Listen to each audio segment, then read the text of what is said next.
Here, the hearing of the Special Committee on Philippine Maritime and Admiralty Zones Committee is hereby resumed. We recognize the presence of Senator Sherwin Gatchalian.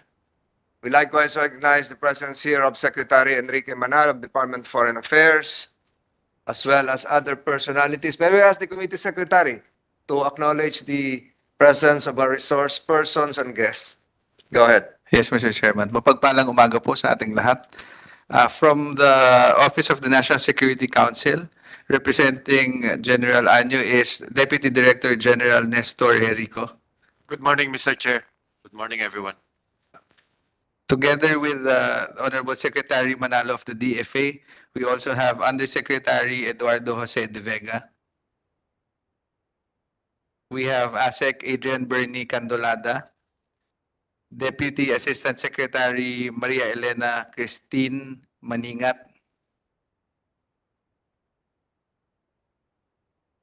from the Department of National Defense, we have Undersecretary Ignacio Madriaga. Morning, Mr. Chair. Morning, everyone. From the Department of Transportation, we have Assistant Secretary Julius Ciano. Good morning, Mr. Chair, sirs, madam. He is with Attorney Cherry Polikit. Morning, Mr. Chair and everyone. From the Office of the Solicitor General, we have Attorney Jane Yu. Morning, sir. From the National Intelligence Coordinating Agency, we have Attorney Albi Juarez. And we have Assistant Director General Luisa de Guzman. Morning, Mr. Chair. Good morning po sa ating lahat. From the Philippine Coast Guard, we have Vice Admiral Alan Victor de la Vega. Good morning, Mr. Chair, to everyone. We have Captain Donet Dolina. Good morning, Mr. Chair, everyone. And we have Captain Oliver Tanseco. Good morning, Mr. Chair, and good morning po sa lahat. From the Department of Justice, we have Attorney Freddy Ganchuon. Good morning, Mr. Chair and everyone. From the University of the Philippines, Institute for Maritime Affairs and Law of the Sea, we have Attorney Jacqueline Espinilla. Good morning, Mr. Chair, everyone. And with her is Attorney Neil Simon Silva. From Mr. Chairman, attending online, we have experts from the Australian National Centre on Ocean Resources and Security, Dr. Stuart Kay. Good morning, Mr. Chairman. Good morning, ladies and gentlemen. We also have online, Mr. Chairman, from the National University of Singapore, we have Professor Robert Charles Beckman. That is all, Mr. Chairman. Good morning. Thank you. Thank you for those virtually present online from overseas. I don't know what time zone you belong right now. Perhaps you're in LA or Brisbane. Good morning to all. The committee is about to wrap up its hearings in consideration of several measures filed. Senate Bill 78 by Senator Pimentel, Senate Bill 462 by Senator Estrada, Senate Bill 1490 by Senator Revilla, Senate Bill 2395 by Senator Gatchalian, Senate Bill 2438 by Senator Tulfo.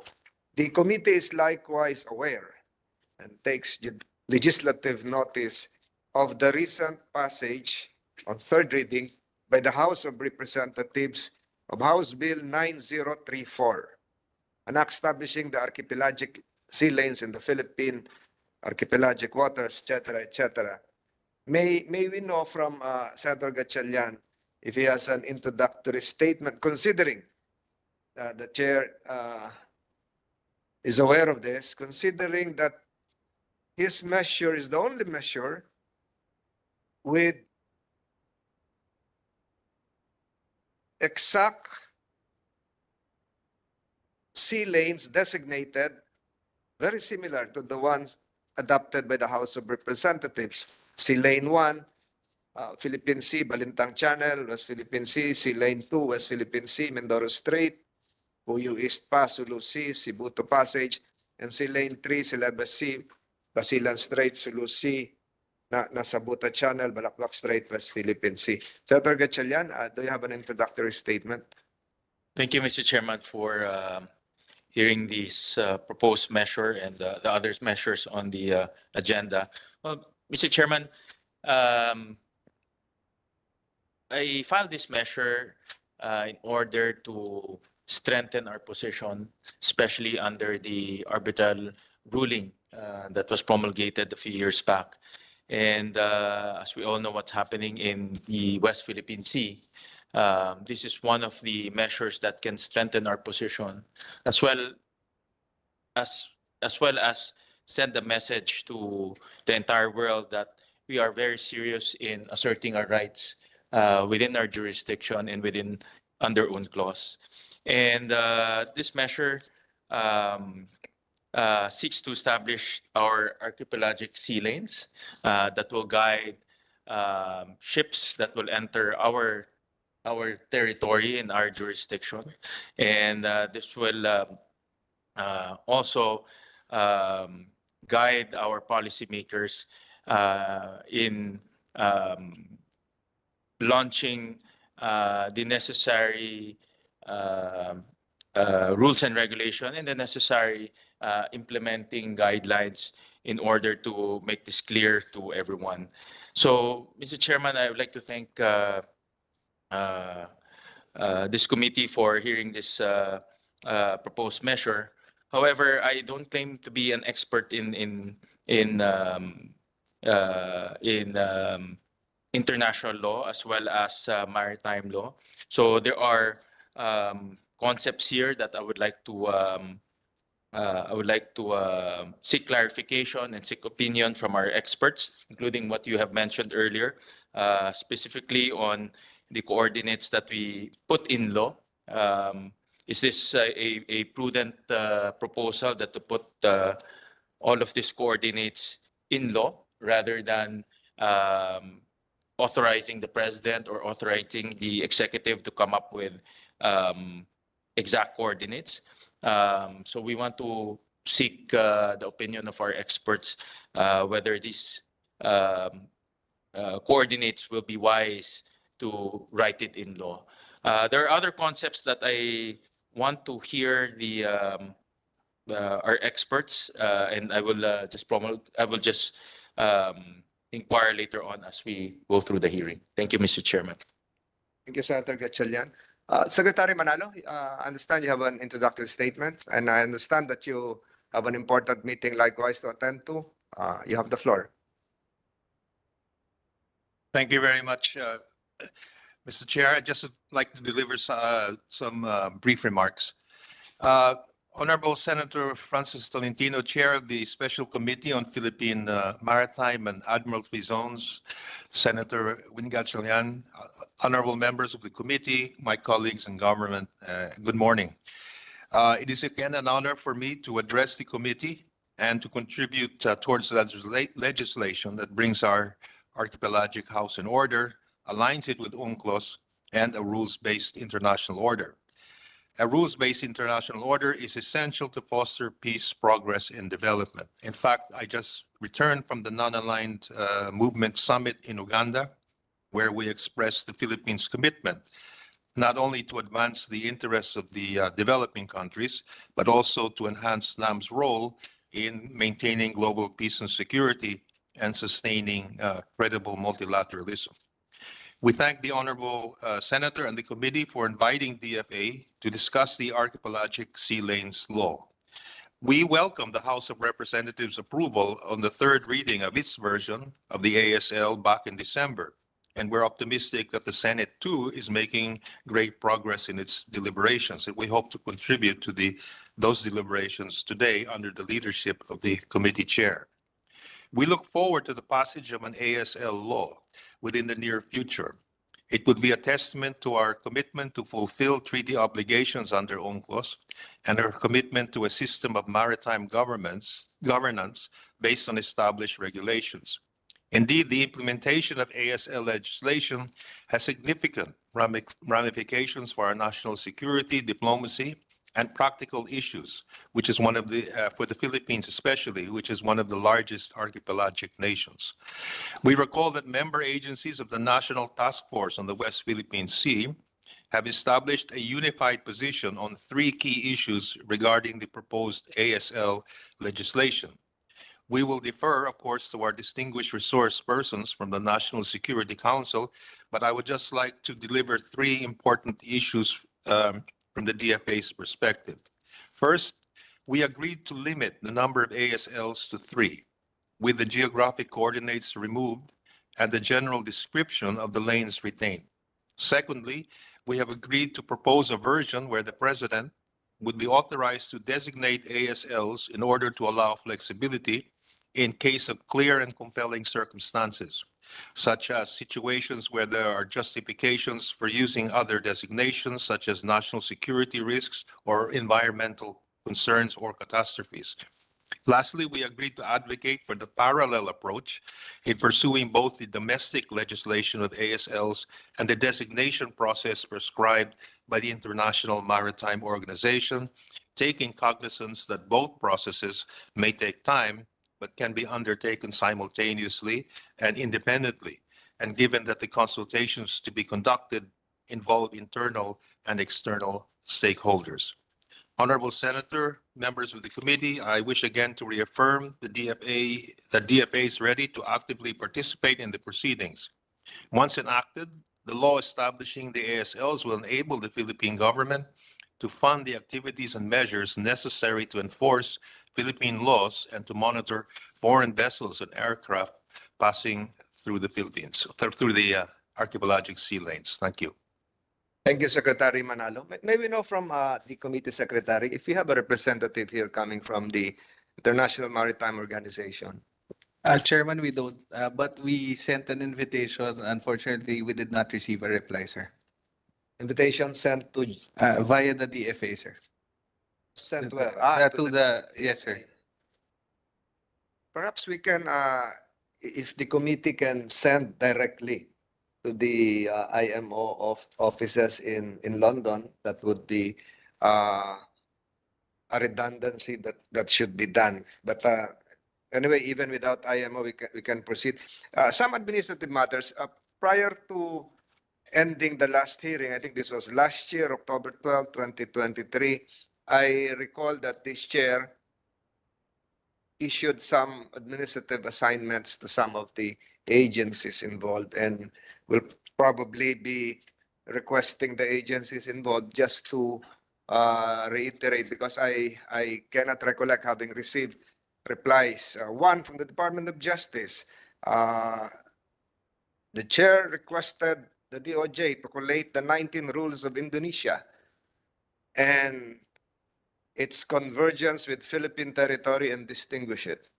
May we know from Attorney Gatchalian if this has been done? But before you answer, I'd like to give a heads up. The chair likewise requested the National Security Council to have a more illustrative presentation, particularly to clarify the water to land ratio in a map, include the total square kilometers of the archipelagic baseline of the Philippines, considering the points previously raised in relation to Indonesia. DOJ, do we have an answer, your assignment? Thank you, Mr. Chair, and good morning. We are in the process of finalizing our position paper on this, Mr. Chair. So we can include also in that position paper the legislation of Indonesia on their archipelagic sea lanes, Mr. Chair.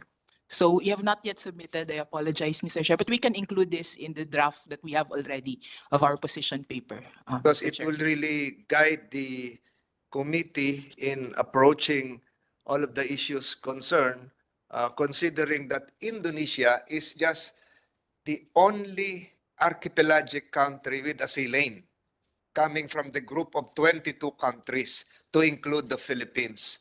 So we really would want to see that, because it will guide this committee not just for purposes of comparison, but how we should approach our pre-consultations, consultations, and imprimatur that would be given by the International Maritime Organization. When can we have that? Is November, December, January? Alam Yes, ko nagpasko eh. we've been busy, Mr. Chair, but next week, Mr. Chair, we can already submit the position paper, including the legislation of Indonesia, our comment no, on the bill vis-a-vis the Indonesian legislation, Mr. Chair. Thank you, DOJ. What about the National Security Council? The map to clarify the water to land ratio in a map. That was the promise of the National Security Council during the last hearing. May we know from the representative of the National Security Council? Thank you, Mr. Chair. On the clarity on the total lot area of the Philippine baseline, the archipelagic baseline system of the Philippines is composed of 101 line segments. And no, if I may interrupt you, you promised to have a more illustrative presentation. Do we have a slide to show or? Apologies, Mr. Chair, I don't have a slide to present. I haven't noticed. Because the promise is to have a more illustrative presentation, so it's visual. Apologies, Mr. Chair, I don't have a visual presentation, Mr. Chair. Your rating right now is reflective of that illustrative presentation. We'll try to assimilate that. Yes, Mr. Chair, I'm going Please proceed. to. Thank you, Mr. Chair. To continue, Mr. Chair, the 101 line segments ranging in length from 0.08 nautical mile, which is in the segment of 99 to 100, to 122.88 nautical mile, which represents segment 46 to 47, with a total length of 2,808 nautical mile. The archipelagic baseline system includes all of the Philippines' main islands and does not include Scarborough Reef or the Calayan Island Group. The archipelagic baseline system of the Philippines meets the water to land area ratio set forth in Article 47.1. The total area is equal to 887,909 square kilometers, where Director, can you repeat the previous length in terms of nautical miles, which you just mentioned? in the length with a total of 2,808 nautical miles. 808 nautical miles. 2,808. Can we ask the Department of Foreign Affairs, if I'm correct, if I'm not mistaken, Article 47 of UNCLOS refers to the drawing of straight archipelagic baselines, and the length of such baselines should not exceed 100 nautical miles, except that up to 3% of the total number of baselines enclosing any archipelago may exceed that length up to a maximum of 125 nautical miles. Now we're talking of 2,808 nautical miles. Mahirap kasi walang mapa. Ano ibig sabihin po nun? Napunta tayo ngayon sa 2,808 nautical miles. Sa UNCLOS ang sinasabi 125 nautical miles. Medyo naguluhan lang ako doon. So, DFA, can you reconcile this? Baka ako lang ang mali ng interpretation. I'm referring to Article 47 of UNCLOS. And any resource person hearing this confused, Chairman can jump in and help us navigate this murky provision of UNCLOS. Secretary Manalo? Yep. Thank you, Mr. Chair. Could I, with your permission, ask my colleague, Ms. Maingat to respond? Mapa talaga, sir, may mapa para makita natin yung ano. Kasi pag binanggit lang yung nautical miles, medyo mahirap i-visualize.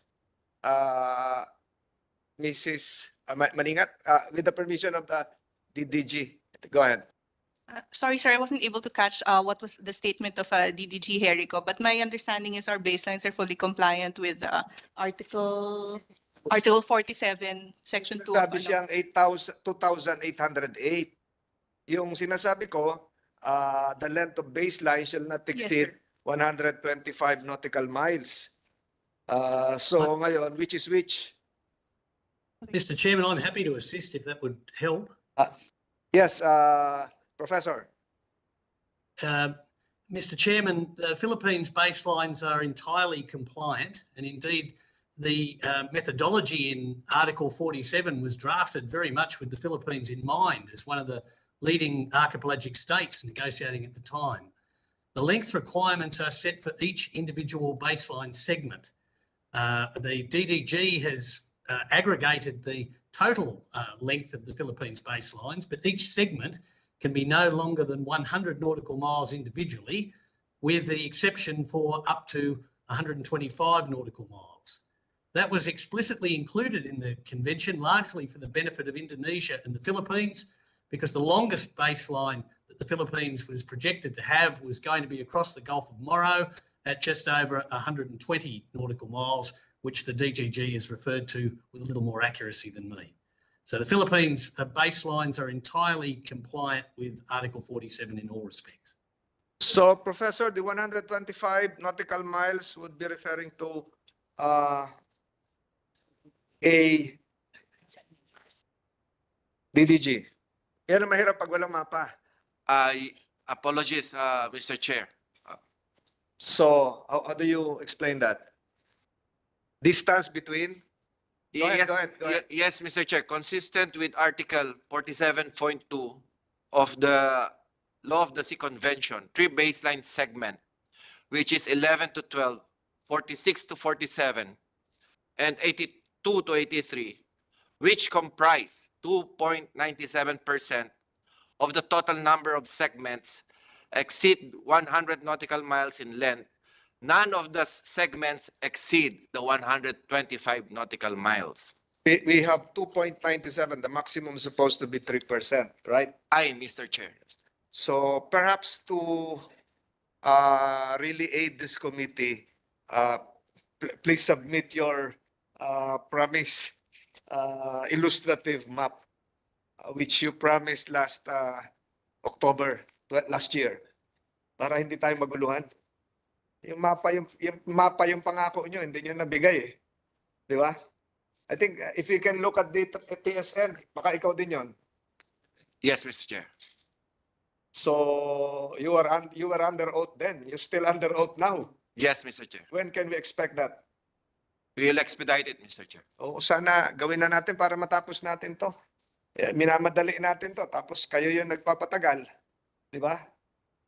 Kung alam ko lang hindi kayo magsasubmit, hindi ko kayo inimbitahan ngayon. Apologies, Tapos na Mr. Chair. tayo. Tapos na sana tayo. Yes, Mr. Chair. Baka sa next budget hearing, yan pa rin yung pag-uusapan natin. When can you submit? The soonest possible time, Mr. Chair. Can you submit that by next week? Yes, Mr. Chair. Gawa na naman siguro yan. A matter of submission lang. Di ba? Yes, Mr. Chair. Nag-submit ba kayo sa House? We didn't submit, Mr. Chair. You are not required. Yes, Mr. Chair. But this committee is requiring you to submit para matapos tayo rito. The same is true with DOJ. Pinaghihirapan natin to. Tapos tayo rin yung magpapatagal, hindi tayo matatapos nito. Di ba? Unless ayaw nyo matapos ito, huwag na natin gawin. Di ba? Opo, Mr. Chair. Dapat magawa natin. I'll talk to your head after this. Yes po. Senator Gatchalian, you have a query? Hindi, sana matapos na natin ito pero may mga agencies na apparently hindi prepared. DOJ?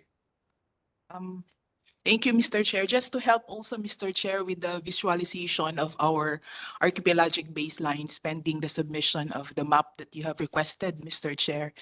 In our Archipelagic Baselines Law, Republic Act 9522, there is a matrix there in Section 1 enumerating our base points There are 101 base points surrounding the Philippines. These base points are located on the low water line of the outermost islands of the archipelago. And in order to establish archipelagic baselines in accordance with Article 47, you connect those 101 base points with straight lines. Yun pong tinatawag na segment. So per segment cannot exceed 100 nautical miles, and by way of exception, it can exceed 100 nautical miles up to 125 nautical miles, but only 3% of those lines can exceed. Compliant. You're very much compliant, Nakuha na Mr. natin yan. Chair. Yun lang, kailangan lang yung illustrative map. Yes. So, So I have several pointed questions here. I think I was informed that during the, I'll now be questioning Coast Guard. I was informed during the House hearing that previously Coast Guard presented two options insofar as the ASL is concerned with reference to the northern portion of the Philippines. Bakit po napili yung isa, yung pangalawa? I'm now looking at the approved House version of Balintang Channel. Actually, sir, the Philippine Coast Guard proposal is hinged on the data we have gathered on the Total proposal in this incidentally of Philippine Coast Guard, our records would show is for 11 Yes, sir. ASLs. 11. So ngayon, ang House reduced it to 3. Yes, sir. So go ahead.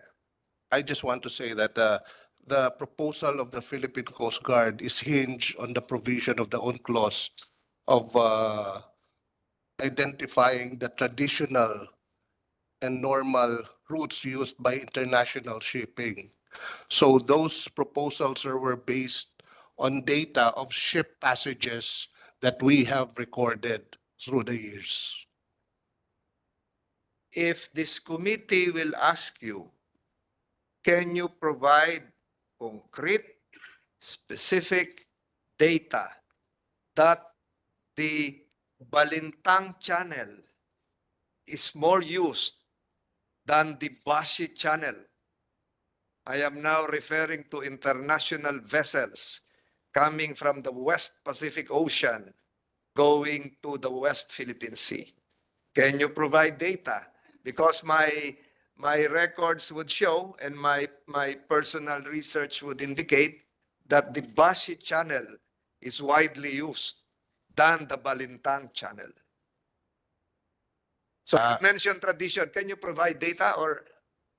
We have recorded passages, sir, of among routes within our archipelagic water. But we are not saying that the Balintang Channel route is the most congested. It is not part of the top routes where ships falls, but one of the considerations where we recommended the Balintang Channel in consideration also not only in the volume of passages, but also studying routes of shipping, especially those going to China, Japan, Indonesia, coming from the west part of the Philippines, like India, Thailand. That's why we have also considered to recommend among the 11, the Balintang Channel. Sir, for purposes of the records of this committee, 11, ano po yung natitirang 9 na hindi na-mention? Can you mention that today? Sir, may I enumerate Yes. the 11 the Philippine Coast Guard has submitted? These are the Philippine Sea Balintang Channel to West Philippine Sea route, the northernmost. The Celebes Sea, Basilan Strait, Sulu Sea, Mindoro Strait, and West Philippine Sea route. The third is the Philippine Sea, San Bernardino Strait, Ticao Pass, Sibuyan Sea, Verde Island Passage, exiting to the West Philippine Sea.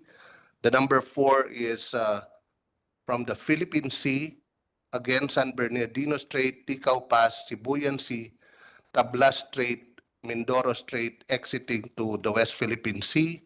Number 5 is the southern lateral route, the Philippine Sea, Surigao Strait, Bohol Sea, Sulu Sea, Nasubata Channel, exiting to Balabac Strait, going to the West Philippine Sea. Number 6 is on the south, Celebes Sea, passing through the Basilan Strait, Sulu Sea, Nasubata Channel, Balabac Strait, exiting to the West Philippine Sea. And another is from Celebes Sea, Cebuto Passage, Sulu Sea, Nasubata Channel, Balabac Strait to the West Philippine Sea.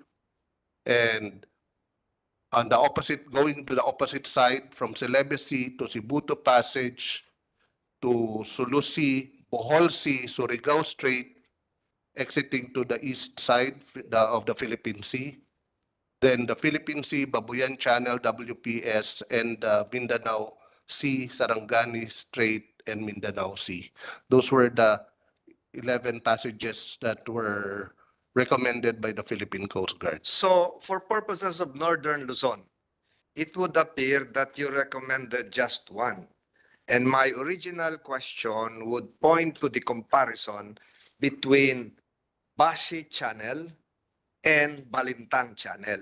Ang tanong ko, anong mas maraming dumadaan na barko for purposes of international trade, yung Bashi Channel ba o yung Balintang Channel?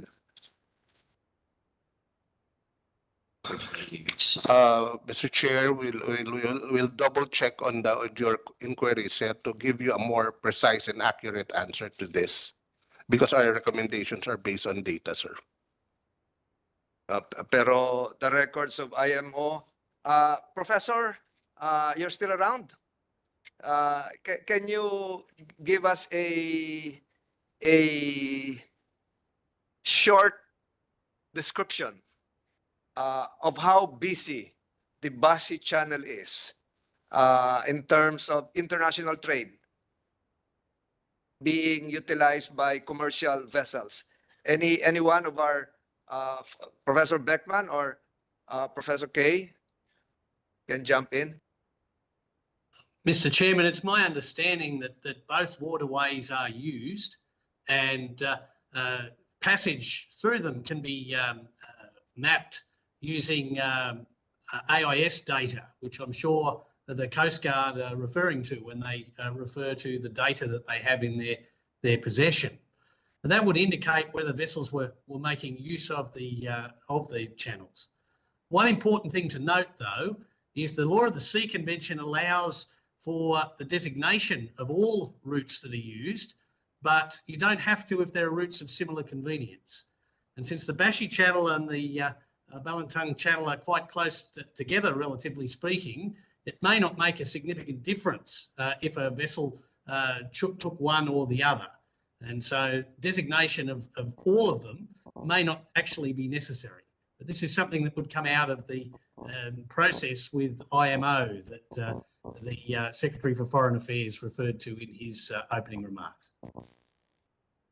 The reason why I asked that, Professor, is that if we designate the Balintang Channel, there is a big possibility that commercial vessels coming from the Western Pacific side would be utilizing the Bashi Channel to evade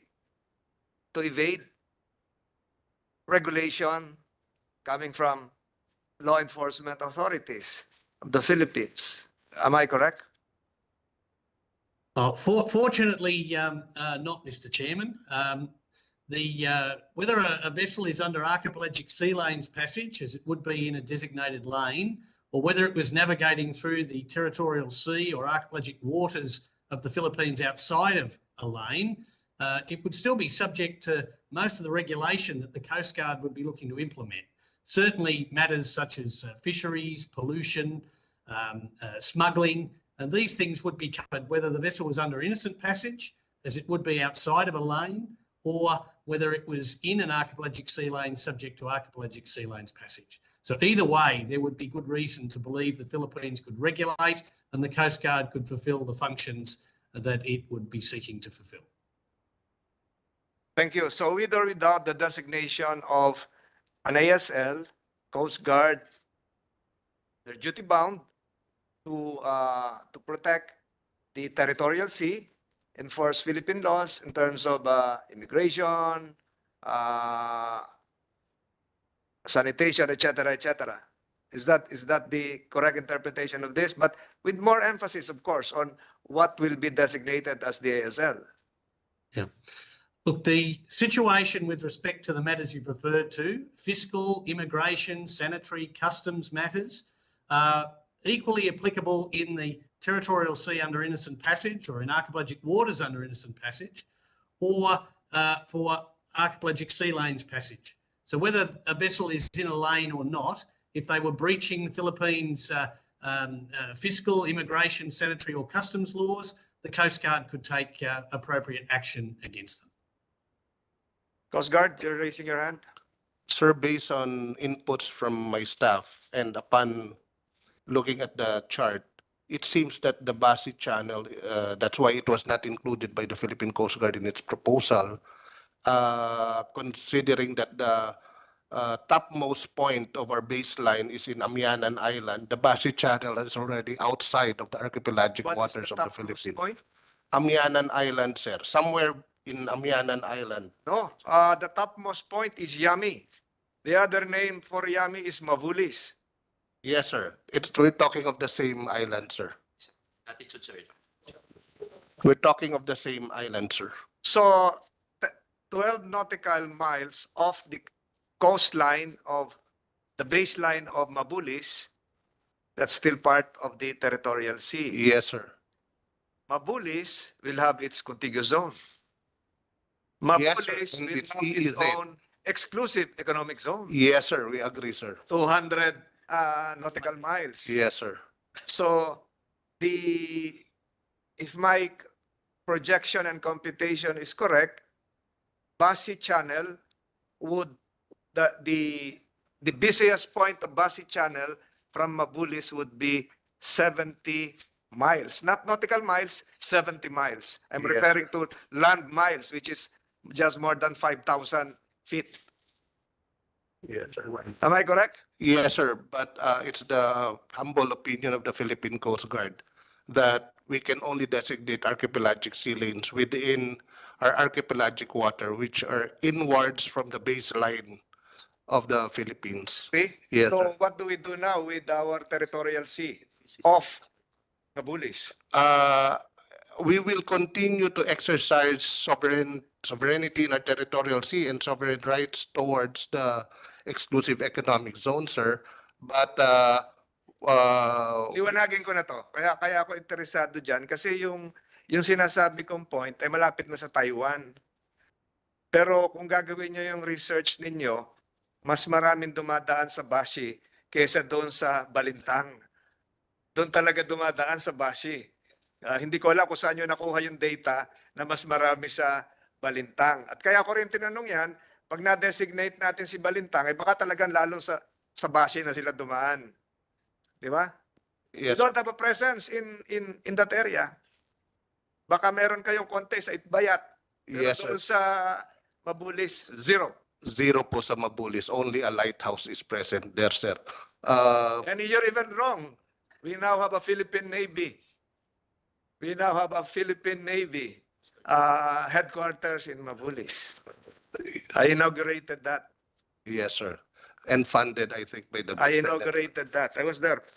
So, niliwanag ko lang ito kasi as what the professor said, the non-declaration of an ASL site does not prevent the Coast Guard from enforcing Philippine laws, but with more focus on ASL. Di ba?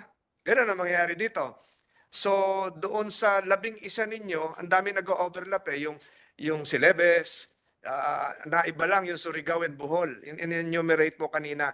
What is now the comment of the Coast Guard insofar as the approved version of the House and the version coming from the Senator Gatchalian insofar as declaring 3 designated archipelagic sea lanes? Nabanggit ko kanina, 1 is the Balintang, Sea Lane 2 is the Celebes Sea Sibuto, Sea Lane 3 is the Celebes Sea Basilan. Yes, sir. The Philippine Coast Guard fully support. We have studied all the proposed bills, both from the Congress and from the Senate, and we fully support all the the proposals on declaring and identifying archipelagic sea lanes. We only have one comment, sir. Tanong ko ganito, generally you support. Yung version na i-designate yung tatlong ASL, Yes, coming sir. from the House and yung version ni Senator Gatchalian. Liwanagin ko na para diretso. Meron kayong presence sa Balintang Channel? Meron kayong headquarters sa Balintang? Yes, sir. That in Camiguin Island and in the northernmost part of Luzon, sir, we have. You're referring to Camiguin in Batanes. Yes, sir. Hindi yung Camiguin sa Mindanao. Hindi po sa Mindanao, sir. So you have a detachment there. Yes, sir.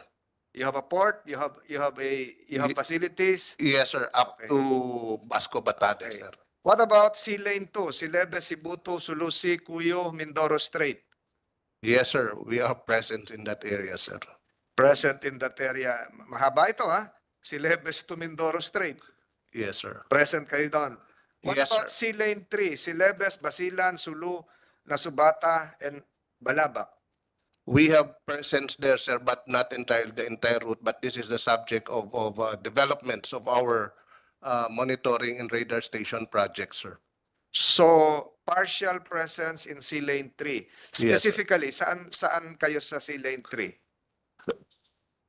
In Sea Lane 3, we have presence in.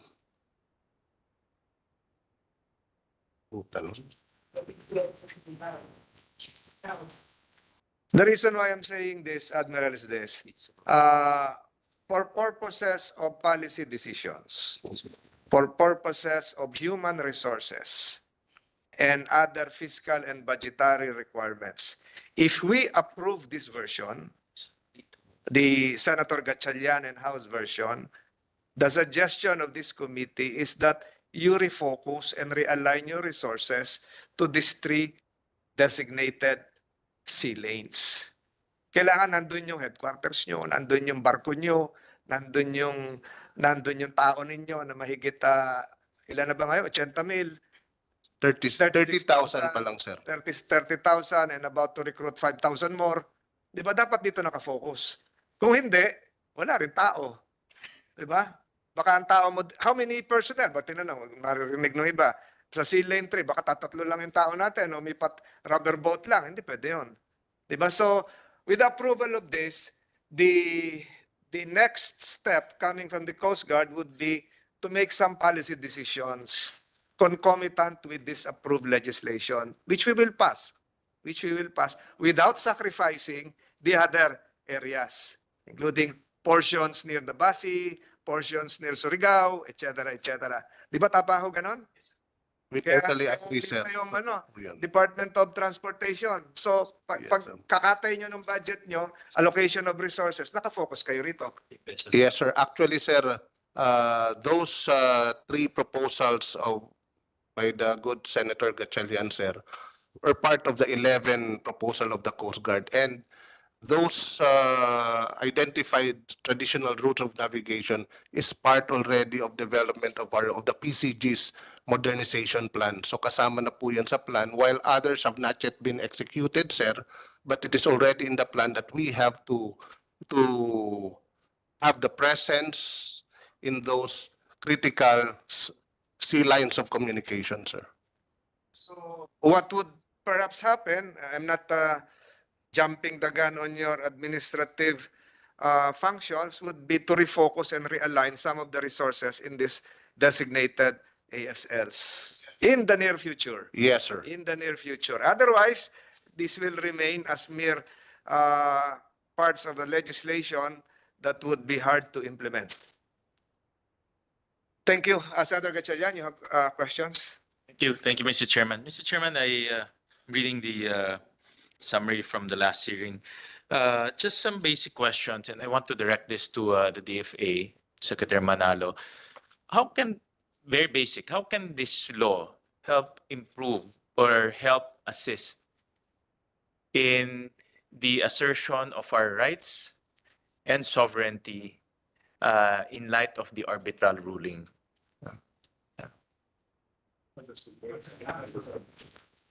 How can this law assist us in asserting our sovereignty and rights? Thank you very much. Mr. Senator, I think on that, on the very general point, what this law will actually do, aside from clarifying exactly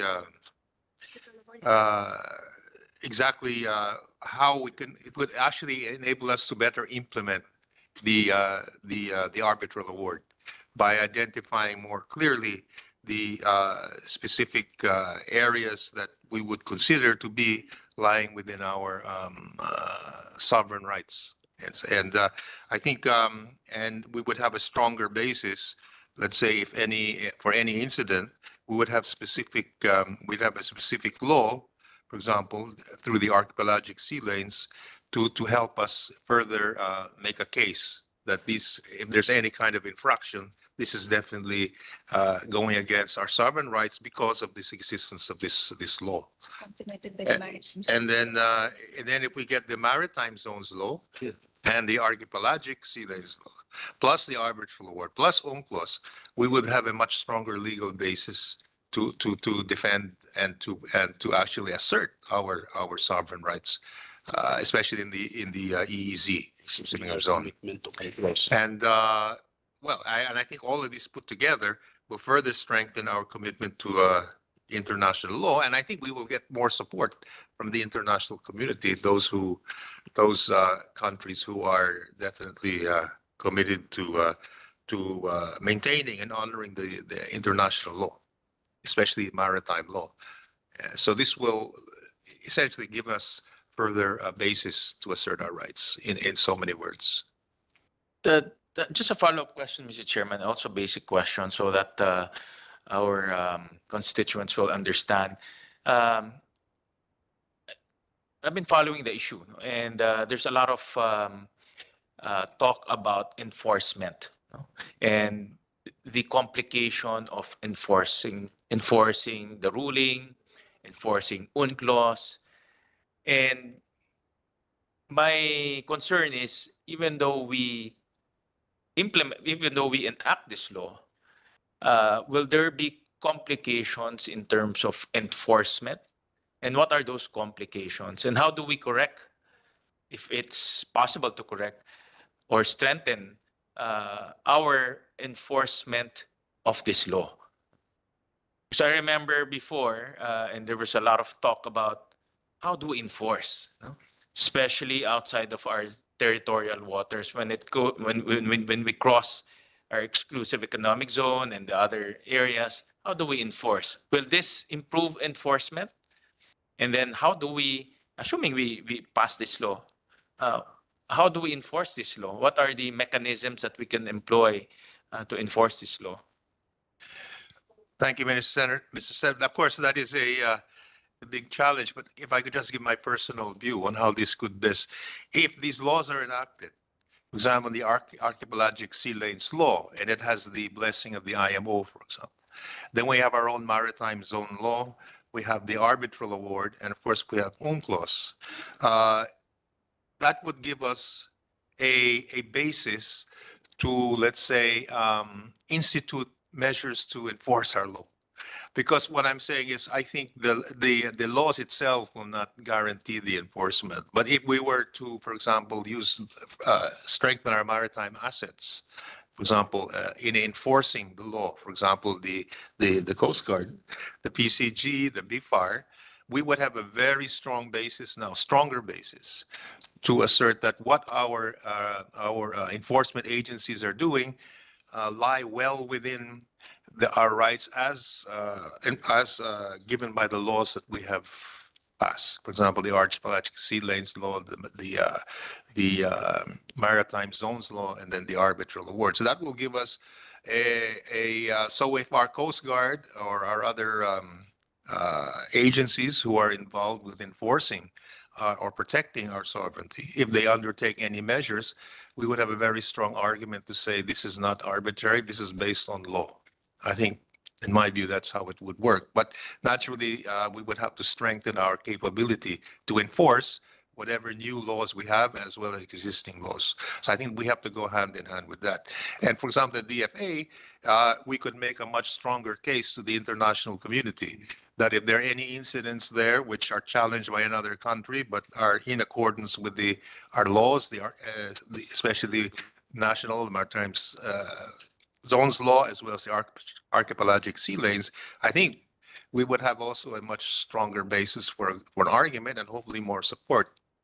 So I think all of these can go together and strengthen our ability to protect our interests if we have at least these foundations to support whatever efforts. But as I said, this has to be a multitasking force, not just the law, but the ability to enforce the law. But with the law, we have a good basis to justify what we do.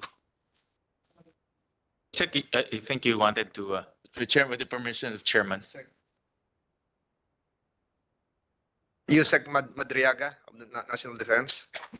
Thank you very much, Mr. Chair, Mr. Speaker. Just to support the statement of the Secretary of the Department of Foreign Affairs, but this time on the perspective of the Department of National Defense.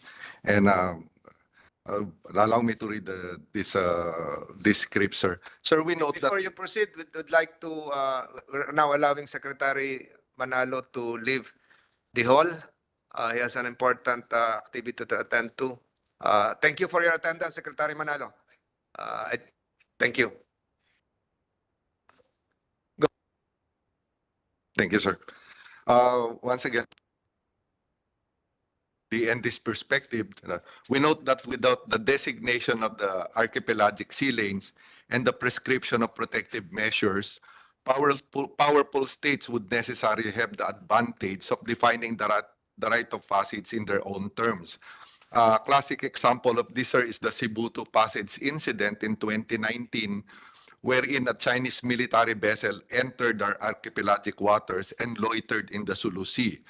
In reaction to the Philippines' public protests, the Chinese embassy released an article written by a Chinese lawyer, the pertinent portion of which may be relevant to the discussion of the subcommittee, and I quote, "Moreover, while it is a consequence of acquiring archipelagic status to designate archipelagic sea lanes passage, it has so far not submitted a proposal to the International Maritime Organization, or IMO, on the designation of archipelagic sea lanes passage.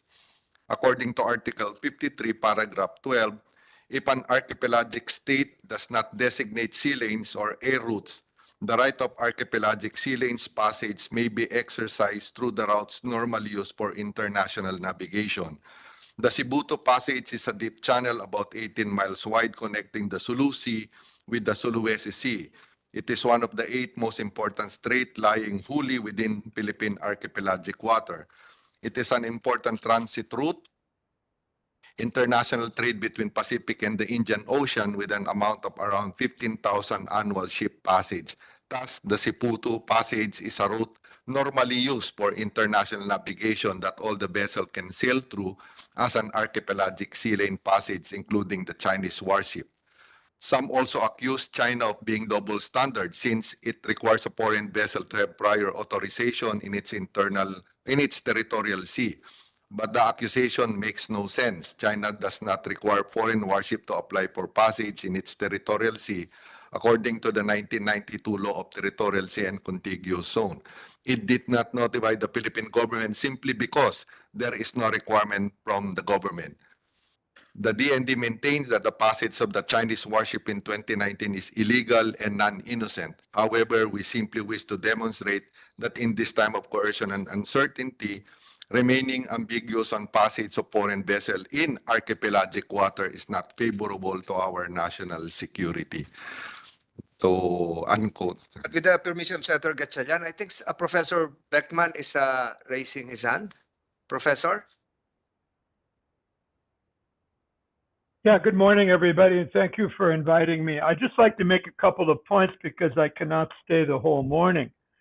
When you're looking at archipelagic sea lanes, there's 2 issues I think that are very important. One is it must be approved by the International Maritime Organization, and therefore you should talk to your government officials that attend the IMO meetings, particularly those that might have attended the meetings when Indonesia proposed its archipelagic sea lane. The second point I would like to make is the archipelagic sea lanes passage is an exception to the normal rules governing aircraft and military vessels in two ways. One, normally foreign aircraft cannot enter your airspace without your consent.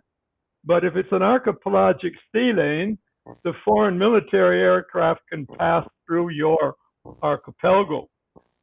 Secondly, normally a submarine, if it is going to have innocent passage through your archipelagic waters or territorial sea, must surface and fly its flag. But if it's an archipelagic sea lane, it may pass in its normal mode. The normal mode, of course, is underwater, which means it is a serious threat to your national security. Therefore, in deciding and designating your archipelagic sea lanes, you should be thinking about what are the major routes where you are comfortable with foreign warplanes passing through your archipelago and submarines passing underwater. And therefore, I would suggest that you don't want 11 passage routes. You probably want a more minimum number, but you should then perhaps, my recommendation would be discuss these issues with states that have a serious interest in this issue, in particular the United States and Australia and probably Indonesia. I'd be happy to take any questions on those points. Thank you, Professor. I think you just mentioned if you designate an ASL, submarines can remain submerged and traverse. Right. So the designation of more ASLs for the Philippines would be risky insofar as national security issues would be implicated. And the more sea lanes crisscrossing south and north, east and west, similar to Indonesia, would be more difficult to monitor in terms of submarines. So, Coast Guard, you should take note of this. Hindi lahat nung Cebu to hanggang Cebu, Surigao, pag ginawa nating ASL yun, di natin nakikita yung nasa ilalim. Di ba? Pag hindi ASL, kailangan nakalutang sila. Kaya yung sinasabi ko kanina, yung base, baka mas okay doon sa territorial sea natin, nasa dulo na lang sila kasi nakalubog sila doon kaysa pasukin yung Balintang na dadaanan na lahat hanggang Cagayan, hanggang kung saan-saan na hindi natin nakikita. So, thank you, Professor, for clarifying that. And Professor, perhaps from the Indonesian experience, why is it that the IMO, with the permission of Senator Gatchalian, I know you have a follow-up question. Why is it that the IMO designated several ASLs and submissions of Indonesia as partial compliance, not a full compliance? Okay, I think I can explain that briefly. The rules are that the archipelagic sea lanes must include all the routes normally used for international navigation. But the state proposing it, in this case Indonesia, had to get approval from the IMO. And when it took the proposal to the IMO of what we call the 3 north-south lanes, there were objections from Australia and the United States that there were other routes through the archipelago which should also be included because they are the routes normally used for international navigation. And therefore, there was a disagreement between major users and the proposing state Indonesia. And for a compromise, the IMO accepted that the 3 north-south lanes proposed by Indonesia would be a partial designation. And the implication of that is that the other routes normally used for international navigation continue to be used by Australia, arguably, and the United States. And therefore, for example, vessels going west from Australia through the Indonesian archipelago may go in the east-west lane. And there's been long debates. I've talked to Indonesia many times about why don't you declare a east-west lane, because it's in your national security interest. Particularly for foreign submarines, if you know where they are going in the lanes you've designated, you can put your listening devices and so on so that you know when foreign submarines are in your water. If you don't, they're going to go and loosely interpret where the routes normally used for international navigation are. So my strong advice is learn from the Indonesian experience. Try to get a consensus with Australia and the United States, for example, as to what are the minimum number of sea lanes that are required through a Philippine archipelago that is in your national defense interest. If you can do that, you're likely to get approval at the IMO. And you must take into account that it's not your national decision. The IMO decides whether the designated sea lanes are approved or not. Thank you very much. One follow-up question, Professor, is that if you look at the general provisions of the IMO, it would appear that users can really object. And similar to what happened to Indonesia, Australia, and the United States, when they objected, it prolonged the approval of the ASLs for Indonesia. Other people are listening right now. Is there a possibility that China will object to the designation of Philippine ASLs?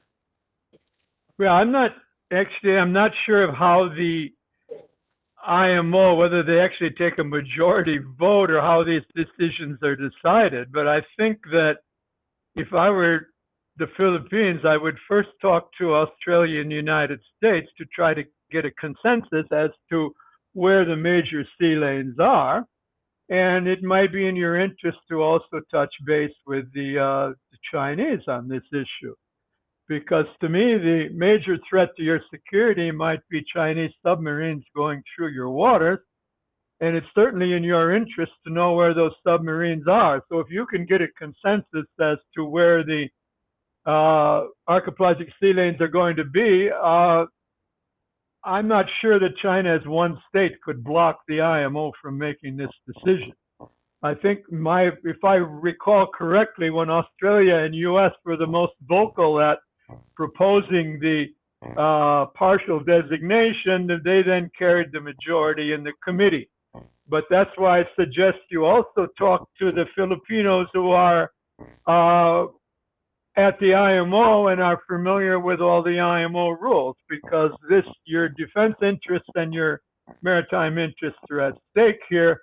And those that understand how the Maritime Safety Committee and the subcommittees of the IMO that will be looking at that, you should be working very closely in collaboration with them. And I would sure they could advise you on the internal workings of the IMO better than I can. I was asked here by my colleague, Senator Gatchalian, even if you pass this legislation, it can be halted on its tracks by IMO, similar to what happened to Indonesia. So that's why I was asking that IMO be here. If we collaborate at this early stage with the IMO, submit the transcripts, would it help? Would it perhaps the DFA should be the lead agency here? IMO is in London. Secretary Locsin is in London. Perhaps he can liaison for us. Otherwise, how long did it take for Indonesia to have their ASL implemented? Years after its passage. So DFA, how can we touch base with IMO soon? Yeah, if I could speak, I think your major suggestion here is you should be your own Marine Department, the agency of the Philippine government that attends the meeting at the IMO should be consulted on this issue. And you should be working closely with them as to how you propose designated sea lanes to the IMO, because the IMO approval is necessary. And normally, the IMO will designate the sea lanes, and then you will pass your national legislation. That is the proposal. So you're asking, I would suggest you're not asking for IMO office full-time employees to be consulting you, but you have your Marine Department or Transport Ministry should be intricately involved in this proposal, because they're the ones that attend the meetings of the IMO. You have a delegation from the Philippines that attends. You're a member of the Council of the IMO. You should be working closely with them as to how this proposal should be made. Thank you, Professor. I think Mrs. Maningat is the officer in charge of the Maritime and Ocean Affairs of the DFA. Are you the designated representative to the IMO? Thank you, Chair. No, sir. That would be Secretary. Ambassador Locsin, who's the permanent representative to the IMO as well. But we have a Marina Attaché and a Coast Guard Attaché in London. So, sir, if I may recall, in 2020, we made an initial intention to the subcommittee on navigation, communications, and search and rescue of the IMO that we intended to undertake this process. But because of the pandemic, we withdrew that request. So we withdrew the request to be an agenda item in the meeting of the... Ibalik siguro nyo yun? Yes, sir. Yun yung intention namin. There. When will you do that? Sir, once we undertake this process already and we're completed, we intend to consult the user states as suggested by Professor Beckman. Because we will definitely finish this. Yes, sir. So, dapat in tandem yun eh. Sabay dapat yun, Yes, sir. di ba? In parallel. Otherwise, matitigil tayo doon. Yes, sir. In parallel po yung intention namin. Ang ano namin is we submitted this year. This month? This year. Next month? Sir, the technical documents needed to submit it to the IMO is not yet complete. Like? The map in the first place. So that needs to be worked out. The map we're asking from NSC and who else? Yes, sir. Namria. Namria. Yes, sir. So that whole process, sir, we expect to work that out with the IMO already. So we intend to have a workshop this year with the IMO. Your office would be very welcome to participate as well in that workshop. For the Philippine submission to be fully compliant already, even before we submit it. And then we intend to consult other user states as well. So this US, Australia, Indonesia, as suggested by Professor Beckman. I'm not sure about the Chinese suggestion, sir. We will consider that as well. So that the expectation is when it's finally tabled at the IMO, we don't expect objections anymore. Kasi na prior consultation na po sila. Of course, that's the ideal scenario. So how fast can we do that? Sir, the agenda item in the IMO, a submission this year, the expectation it can be tabled in June next year during the subcommittee. Matagal pa. Oo, matagal pa. In the meantime? In the meantime, sir, we will work out the consultation process with the other user states. Is there a possibility, is there a rule insofar as designating enforcing a temporary ASL pending the approval of the IMO? Has this been done? Professor Beckman, you're raising your hand, Professor K. I'm sorry. You recognize you. Oh, thank you, Mr. Chair. I just wanted to elaborate a little more in relation to the process Indonesia went through and how it works. The manner in which it was done was that the matters are brought before the Maritime Safety Committee of IMO pursuant to Resolution 7169 was adopted back in 1998. Under that resolution, when Indonesia went through the process, two members of the Maritime Safety Committee offered to act as liaison points between the committee and Indonesia.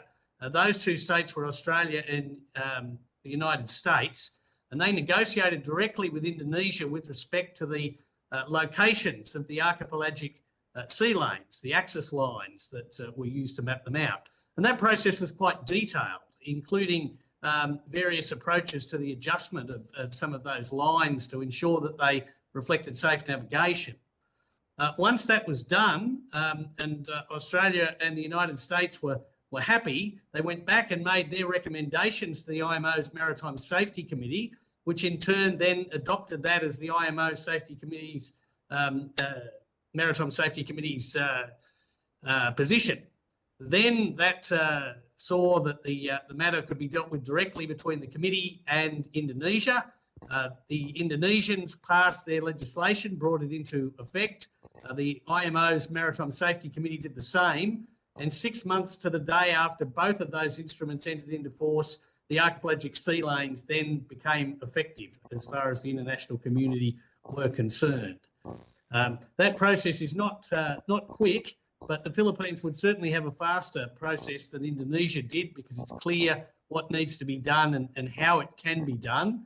And to that extent, it would be perhaps not quite as long as the Indonesian process was. Unfortunately, there isn't anything in the law of the sea that permits a temporary ASL, but routes normally used by international navigation in the absence of a designation function as ASLs, as has been noted by a number of individuals. Thank you, Professor Kay, who's raising his hand. Asek Yano.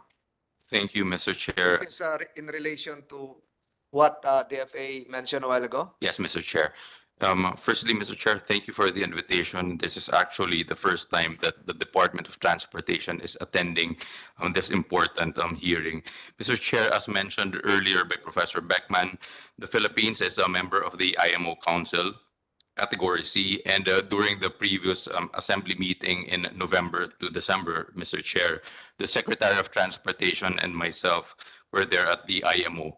And as mentioned also, Mr. Chair, we have a maritime attaché in London.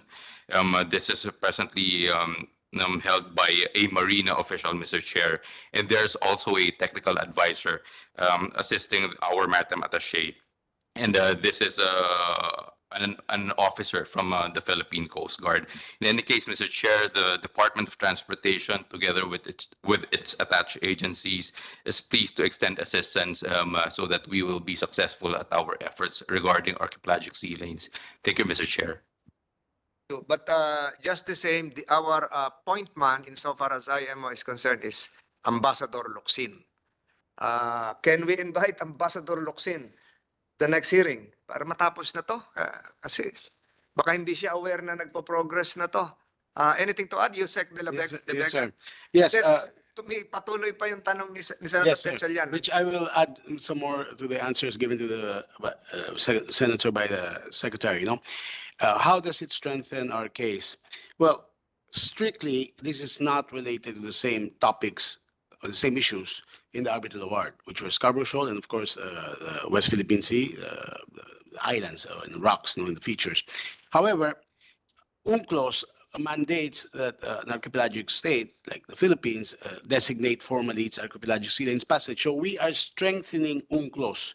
We are strengthening international recognition for the rules-based regime by actually performing our responsibilities under UNCLOS. So when we argue before China or other states that the rule of law should prevail, we have even more credibility given how we are fully implementing UNCLOS.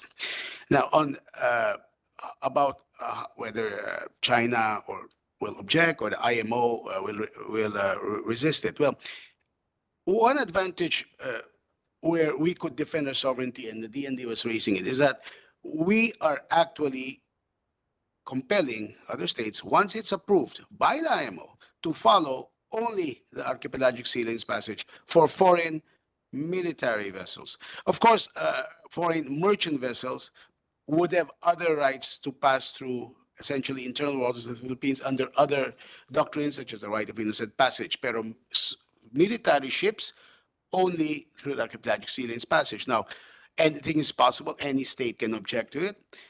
But if they object to it, it should not be on the basis that they want to use more passages or the entire water, because as opposed to the issue with Indonesia, they lacked an east to west route. We have complete routes, north to south, south to north, south to east. And we're limiting the area as has been indicated that we have to limit it because of the need to protect also our security issues. So since this bill, hopefully that will be passed, will not actually designate the coordinates, but the general description, we can work with IMO before the president designates the actual coordinates. The thing with Indonesia, what they receive are already the complete, the passage route. So it was lacking according to the IMO. In this case, we have the flexibility to follow what the IMO would inform us, because the president can do it, can revise whatever coordinates we submit, because if they are fixed by law, then we'll need another, the passage of another law to change it. So it would take even longer. As for London, yes, we have the Maritime Attaché, but they all follow the one country team approach. So our ambassador is the head, and yes, certainly Ambassador Locsin will be part of the process. Mr. Chairman, just a follow-up question. Am I getting it correctly that the chicken or the egg question? Do we need to get approval from IMO insofar as the coordinates is concerned before we enact this law? And that's number one. And Yes. then number two, isn't it our local law is far more superior than what is being promulgated outside of the Philippines? That's number two. And then number three, in some of the proposals, the coordinates are specified, no, in the law. Is the suggestion of the DFA to remove that and just authorize the president or authorize the executive branch to designate the ESLs? So three questions. Yes, I'll go with the easiest one, the third one. I'll start with that, sir. It is the position of the entire executive department, and not just the Department of Foreign Affairs, through the task force on the West Philippine Sea, that the president should be given the flexibility. Because if we already designate the exact coordinates, then that would run the risk of not having quick acceptance by the IMO. What if they say that's also partial submission, or there's objections and so forth? Number two, the second question about the primacy of international law versus national law. Well, the courts have always interpreted our laws to be interpreted in such a way that there is a harmonization of our obligations under international law with our domestic law. And since the Philippines is a champion of UNCLOS, and UNCLOS is part of the law of the land through the incorporation clause under the Constitution, Article 2, Section 2, therefore, it will not be a violation of our national laws to implement this and to emphasize what the archipelagic sea lanes passage would be in accordance with the Philippines. The first question exactly, again, was something about... Question is, do we wait for IMO to for their approval, meaning we submit to them the proposed ASLs and then they approve it before we enact a law, or how does it work? Yes, sir. They can go hand in hand, because, in fact, even if we designate the law or pass the law which already had the coordinates, we could do that, and then we propose it to IMO, but they might reject. So we can do it hand in hand, sir. And the version... Prudent is to remove the coordinates. Yes, sir. So that That's the position of the executive, yes. the executive will have that flexibility to adjust whenever IMO sees that there are issues in the proposed ASLs. Yes, because... And what standards can we put in the law? Because if we designate the president or the executive side, I suggest, Mr. Chairman, we should have some standards. No? For example, we cannot just have one designation and then we leave everything to the executive. There must be some minimum standards or minimum criteria to designate the ASLs.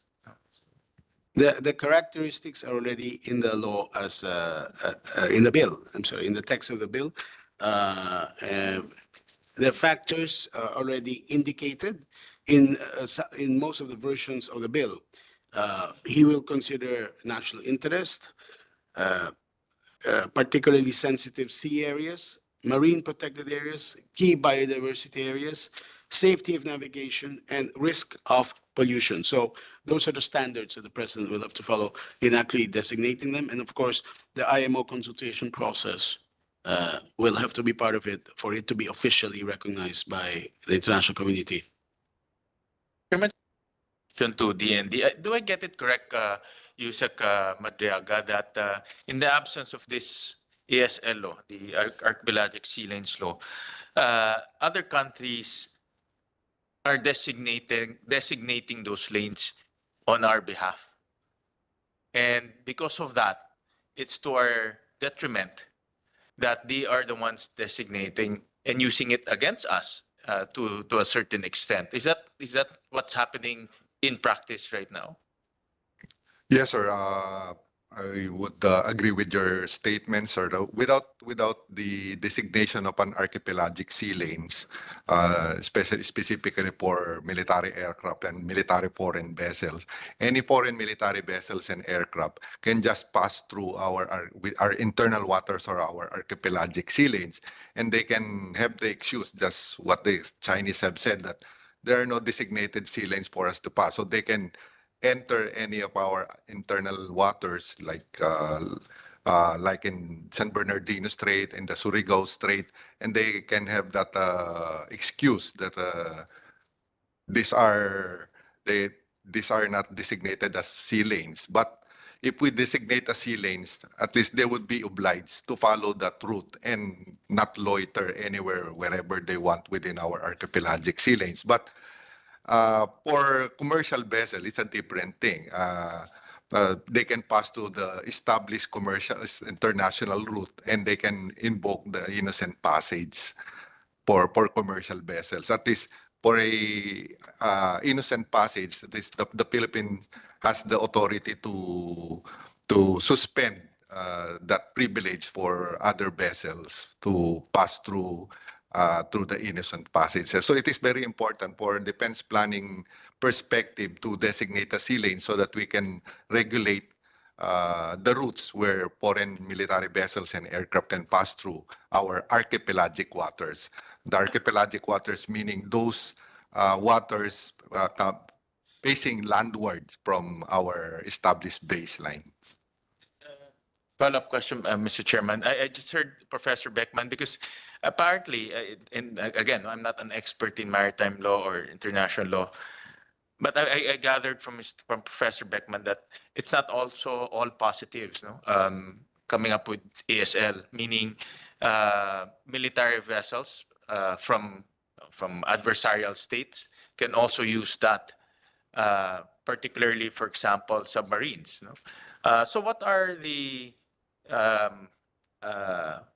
risk in terms of when we approve this law, and what are the risks in terms of national security if ever we approve this law? And what should we put as safeguards in the law so that we can mitigate or eliminate those risks?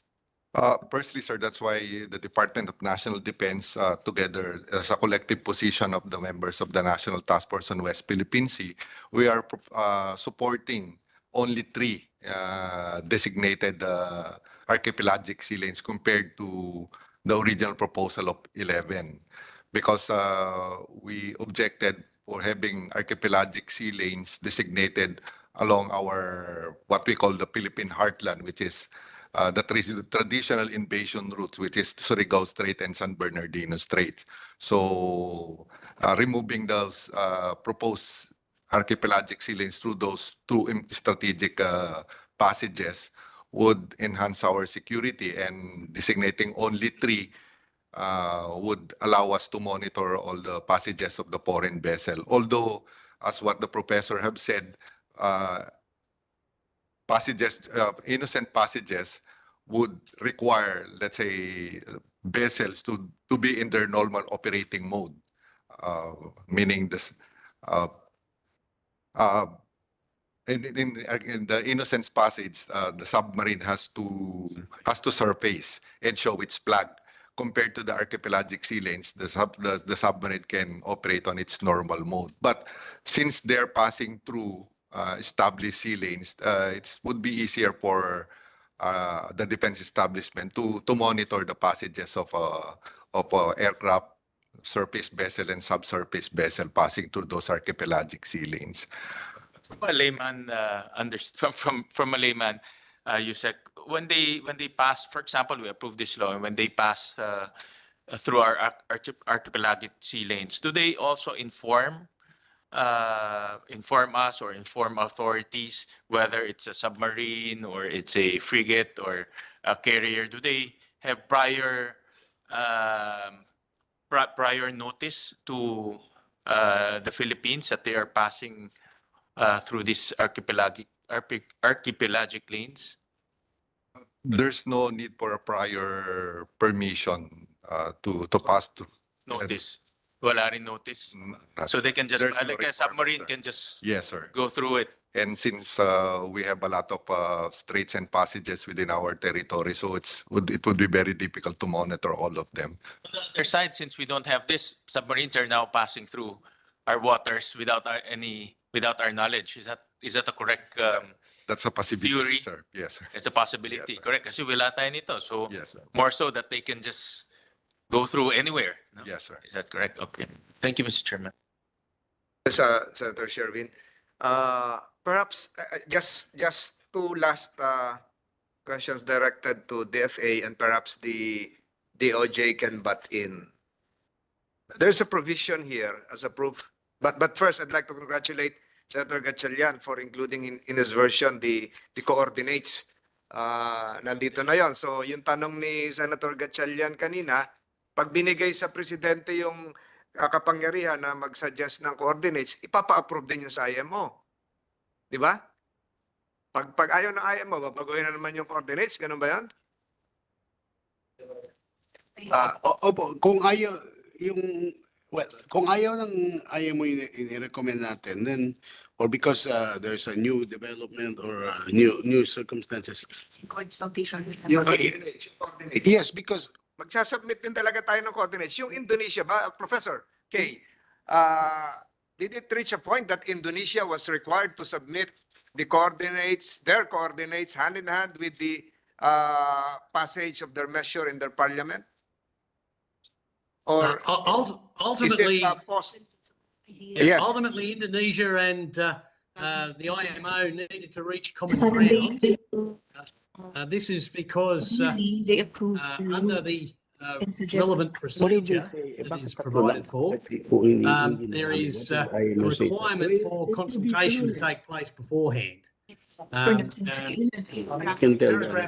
3.4 of the IMO's process requires that following a proposal to the IMO by an archipelagic state, other states may request that the archipelagic state propose additional sea lanes to be included in all other passage routes used as routes for international navigation or overflight as required. So it would be premature to put down all of the coordinates, I think, at this point, simply because other coordinates may ultimately be required. Saying, Professor, right now is that it's still premature to indicate the exact axis lines connecting the coordinates.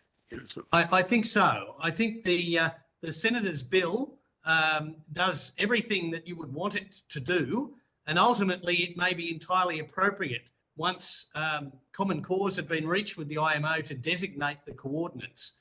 But at this point, because there's the possibility of any sort of change that would then require Congress to amend the bill to take account of that change, it might be a little premature to take the step that the Senator proposes in his bill. But in every other respect, his bill is excellent and does all the things that you would want a piece of legislation to do in these circumstances. We have to congratulate Senator Gatchalian for indicating the coordinates. These are the exact coordinates, the axis points, all indicated, east-west latitude and everything, Senator Gatchalian. So it would be more prudent to approve the measure sans the coordinates and just leave it to the executive branch to designate the coordinates after consultations with the International Maritime Organization. Yeah, well, sir, that's a position in the executive department, sir, because we will not just submit the coordinates motu proprio. It will be after the proper consultation with the IMO and other parties. And of course, we will consider the original coordinates submitted. And there's no question about the patriotism of the entire Senate, including Senator Gatchalian, in forming such coordinates, because we all have good interests of the Philippines in mind. This Yes, is research. yes, sir. He there- already placed the coordinates. And we also have the defense that we need to do with the IMF. There is, there is a possibility, IMO, there is a possibility that they might say, why only 3? Instead of more, like 11. And that's where we come in through the consultations, talking about the need for environmental protection, national interest, national security, because, they will listen to our defense, of course, and the parameters are in the law. So perhaps just 2 other matters from the chair, and Department of Justice can jump in. Attorney Silva, likewise, the Office of Solicitor General, you can just join in the discussion. We will have a final hearing with the presence of Ambassador Locsin. Yes, as a small group. Ang tanong ko dito, ganito po. We are in the process of finalizing several agreements a la EDCA with United Kingdom, with Australia, and Japan and other countries. There is a provision here in the House version as well as in several Senate versions that foreign ships and aircraft, including military aircraft and warships, shall refrain from any war game exercises, etc., etc. So would that mean that would it follow that EDCA and other alliances we're about to enter into would be exempted from the provisions of this law if passed in the future? So, for instance, if an EDCA site is identified near northern Luzon, and a lot of EDCA sites have been identified for northern Luzon, would the ASL prohibit the utilization of the ASL for the passage of the military aircrafts and warships for war game exercises, including balikatan perhaps? Ganun ba mangyayari nito? Malilimit because we're talking now of national security. We're talking of disaster preparedness. We're talking of other exercises that would involve foreign partners. So malilimita ba yun? DFA and then Yes, thank you. We will, of course, defer as well to the BND and the UJ, but our interpretation is no, it does not limit them, because archipelagic sea lanes passage about the passage of ships precisely for the purposes intended, including going to the areas where they will have joint exercises with the Philippine Armed Forces, for example. Some of these EDCA sites are far from the areas where we would designate archipelagic sea lanes passage. So, well, Clear. that's one, but oh, we interpret it to mean that while they're exercising the right of passage, there's no war games. But once they reach the destination intended, that's where the other legal instruments come in, such as VFA and so forth. By the way, I'm the beast and will ask the beauty of the DFA to add to that, please. I don't know how relevant that last comment was, sir. Sorry. Thank you for giving me the chair. Thank you, Chair, for giving me the floor. From our perspective, the ASL is about passage through the archipelago. So I think it would be covered by a different instrument if it's to come to the Philippines to conduct exercises, patrols, whatever that is. And I would defer to the DND on the parameters for those activities. But hindi siya passing through lang eh. Kasi parang it's to come here for a particular purpose. So maybe they cover the same area, but they have different purposes for the ASL. Thank you, sir. Please say, ulitin ko to. Ito, obligations and exercise of the right of archipelagic sea lanes passage.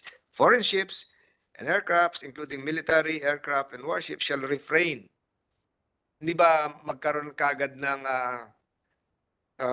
institutional prohibition, or lagyan natin to na exception, except if there is an existing agreement that would not prohibit otherwise. Pero kailangan ko lang yung future complications. Nakitingnan nyo to.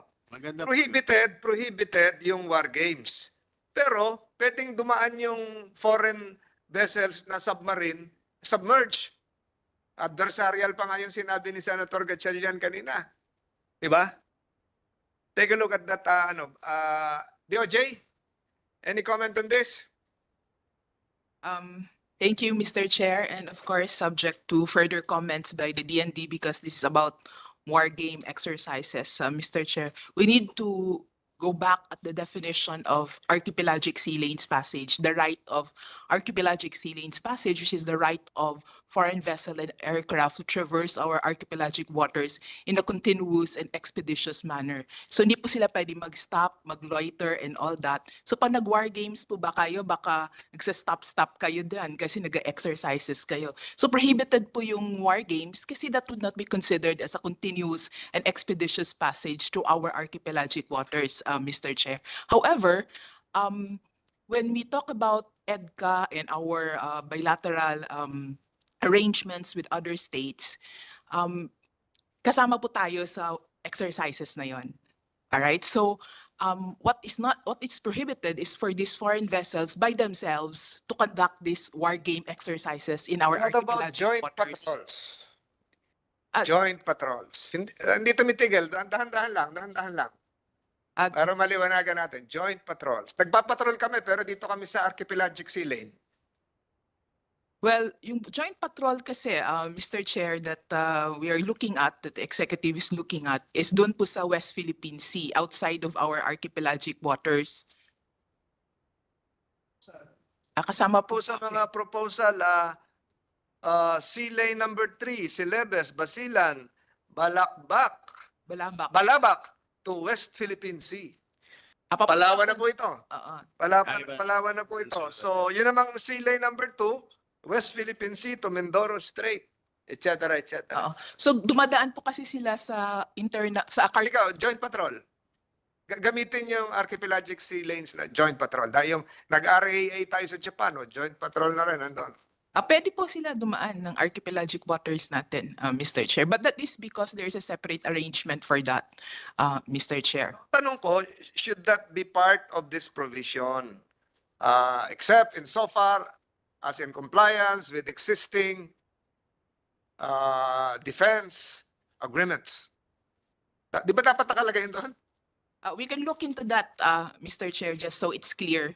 Pero pag sinasabing war games, prohibited war games, that would be war game exercises solely by these foreign powers. Na hindi po tayo kasama. Kaya po prohibited yung mga ganyan. Kasi joint patrol, yung kasama, simulation, balikatan, or what? Allowed po yan kasi those So, are our hindi kaya waters. maganda ilagay natin yun? Pwede naman po siguro, Yeah. Mr. Chair. Baka na-overlook ito. We can discuss with the DND on this matter, Para maliwanag. Mr. Chair. Kasi, tinan mo, kung hindi natin ilalagay, yung sinasabi ni Senator Gatchalian, yung adversarial, kahit walang provision, wala rin prohibition. Nandun din sila sa ilalim. Di ba? Mr. Chair. In fact, Mr. Chair, as stated by Mr. Prof. Stewart, the bill is excellent already, no? But we can improve some of the provisions there, Mr. Chair, to make it more excellent, Mr. This is Chair. unique Kaya to dun the sa position Philippines. paper namin, Mr. Chair, may mga, We're may mga about to konting, enter ano into kami, tweaks. an agreement with Canada and UK. Mm. In fact, the Secretary of Defense already signed an MOU with Canada and UK. And mas marami, Australia is there, Japan is forthcoming, US is there. So maglagay na tayo ng isang ano doon. Without prejudice to the existing military alliances, blah, blah, blah. Di ba? Pwede naman po. Para klaro, DFA? Yes, sir. Yes, po, as being said, the reason why there's a joint patrol is not to exercise archipelagic sea lanes passage. It is to conduct a joint patrol. So it's a different purpose. The reason, as mentioned, why we have that provision is because we don't want foreign military ship passing unilaterally through the archipelagic sea lanes passage to by itself conduct a war game. And if we add that phrase, it will be up for discussion now, subject to, or unless unless authorized by defense agreements, it would imply that we would allow a foreign military to conduct unilaterally without our approval a war game. Hindi naman, but Ni Senator Gatchalian, yung adversarial, kahit walang approval, nandun sa ilalim eh. Hindi na natin monitor, di ba? we will not Yung object mga to submarines. anything which Ngayon, clarifies the law. baka may mga submarines na naglo-loiter doon. Wala na, monitor, di ba? Hindi naman magsa-surface yun. Andun lang sila sa ilalim. Hindi naman papakita yung flag.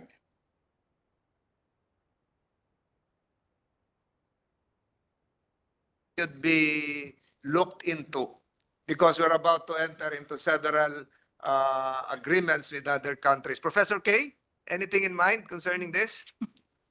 Because we're in a unique position. We're having alliances with several countries, including those coming from Europe. The only additional point that I would make, Mr. Chair, is that it's important that for archipelagic sea lanes passage, that nothing hampers passage through the archipelagic sea lane by vessels or aircraft. And were there to be a military exercise held across an archipelagic sea lane, it could be argued that that was hampering passage, which would not be consistent with the law of the Sea Convention. Article 54 of the Convention adopts for archipelagic sea lanes Article 44, which deals with international straits, which makes it clear you cannot hamper passage. So you wouldn't schedule an exercise across an archipelagic sea lane. And so to that extent, I would imagine that the kind of situation that you've envisaged with your suggested amendment would probably never occur, even though I understand what the amendment is aiming at, and I think it's an elegant solution were the problem to exist. Yeah. Attorney Spinilla from the Philippine, I can't read. University of the Philippines. University of the Philippines. Good morning, Mr. Chair. Just to contribute to the ongoing discussion on the matter of including reference to war games or exercises with countries with whom we have existing agreements. My sense, Mr. Chair, is that it may be, it might require additional thought if we would include a phrase to this effect. And the reason for this goes back first to why this kind of restriction is there in the first place.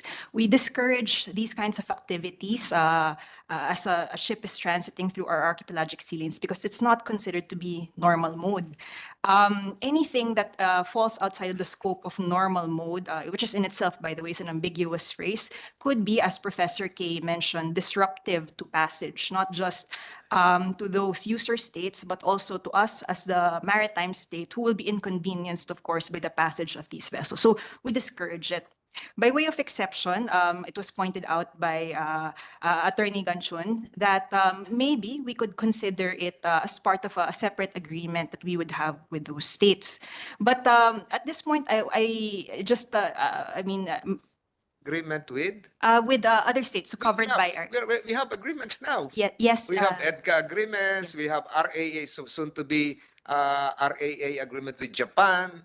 So what I'm saying is it now the right time to include all of these agreements into one mother agreement that would really form part of our ASL? Saan sila dadaan? Kasi kung yung may mga, if you have an agreement perhaps with Canada and nagkaroon ng bagyo, magdi-deliver ng supplies, humanitarian, padadaan mo pa kahit saan yan, di ba may archipelagic sila, dito ka rin. Di ba? Yes, Mr. Chair, I agree with you that it would be a good idea to have some clarity as to where they may pass. I only weigh this against a potential concern that in including a phrase to that effect, you may be basically triggering potential challenges by other user states who we may not have a similar agreement with. The argument there could be that these activities could be inherently disruptive to the flow of traffic and transit through those areas. In that way, you are prejudicing other user states to the benefit of states who we have agreements with. So it's a sort of... Wouldn't it enhance national security, I maritime security as well? I agree, Mr. Chair. It would Especially if it now involves, for instance, Japanese self-defense vessels or Canadian Coast Guard, civilian in character. I agree, Mr. Chair. There are certainly upsides to clarity and to just really being forthright with how we are approaching our archipelagic sea lanes. I think, of course, it warrants careful study, only because it may potentially complicate the process of approval of consultation with user states because of that potential perception that it would prejudice those user states who we do not have agreements with. So it could be a basis for them to continue objecting to the way our current designation is crafted. So I'm only mindful of that, Mr. Chair, but I do agree that there are certainly upsides to clarity. Thank you. Kasi kaya ko lang naisip yan, yung nangyari ngayon sa Iran, 18 yung hostages, yung nangyayari sa off the coast of Yemen, di ba? Ang requiring now joint patrols in those areas. So sa atin, in terms of maritime safety, mas maganda na yan. Ang dami nagpapatrol. A lot of things are happening. We don't have the necessary resources. Kulang yung barko natin. Di ba? Mas maganda yung nagpapatrol na rin doon na iba. And then kahit hindi natin i-acknowledge yun, meron dumadaan doon sa ilalim na hindi natin yung sinabi quote-unquote ni Senator Gatchalian, adversarial, na hindi natin namomonitor. Di ba? Aligid doon na mas risky in terms of national security. You're raising your hand, Attorney Gatchalian, and then Attorney Yu. Thank you, just very quickly, Mr. Chair, no, because I fully understand what Imlos was saying. Dun sa proposal po ninyo on war game exercises. In fact, dun sa DOJ opinion namin that we are drafting, we separated, kasi nakasulat sa bill natin that shall refrain from use of force, shall refrain from engaging in war game exercises. The DOJ separated that, made that a different, a standalone provision that says that hindi lang shall refrain, shall not use force, shall not engage in war game exercises. At ang reason po dyan, Mr. Chair, apart from the definition of archipelagic sea lanes passage na dapat continuous and expeditious, ito pong 3 sea lanes natin, dito kasi dadaan yung mga foreign vessels. Pag nag-war game ka po dyan sa mga sea lane na yan, sinasabi ng IMLOS, ni Prof. Pag ano... Not necessarily war games. Dadaan lang sila. Disruptive to passage. Kung dyan ka mismo sa sea lane mag-war game.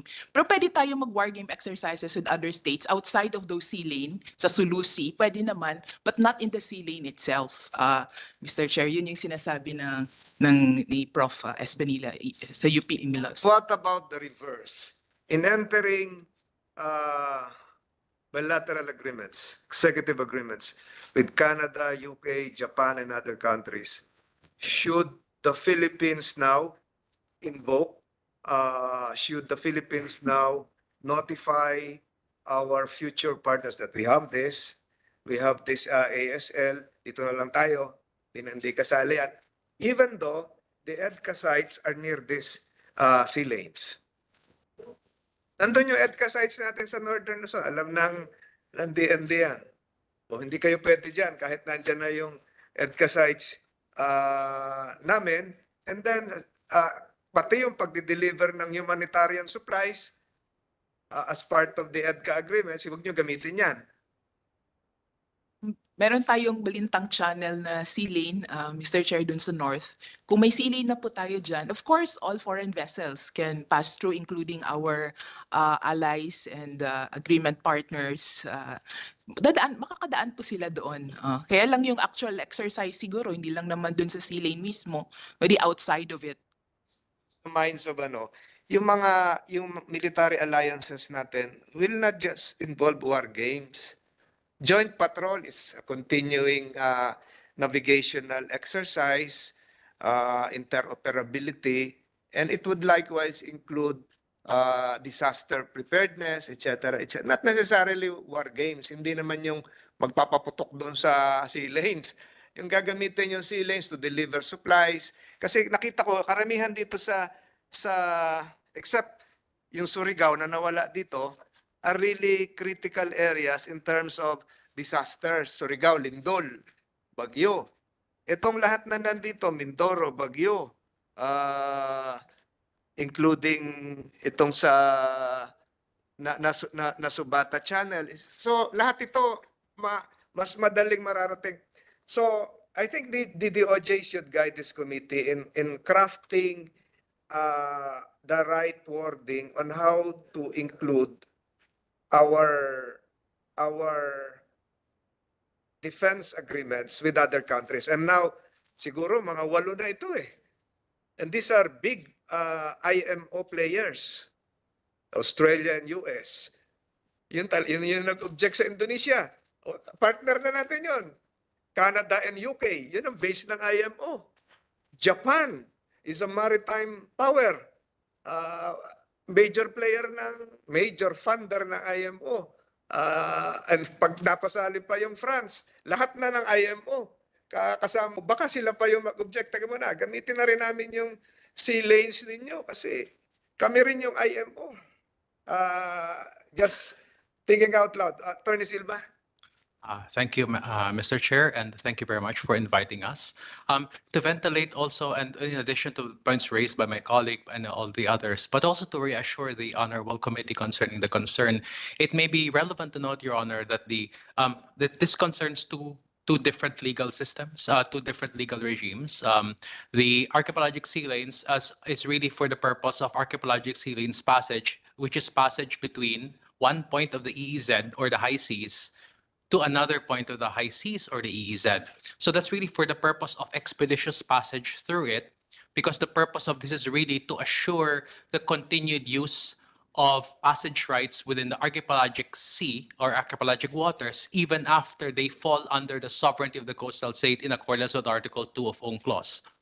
Whereas, that one is in implementation of the provision of Article 7, Section 21, which provides that treaties made by the Philippines would be concurred in by the Senate. So it is an implementation of Article 721 when we entered into a treaty, such as UNCLOS, which is subject to what the Supreme Court called the auto-limitation principle, where we limit our sovereignty voluntarily in the interest of international public good, as noted in Tañada versus Angara.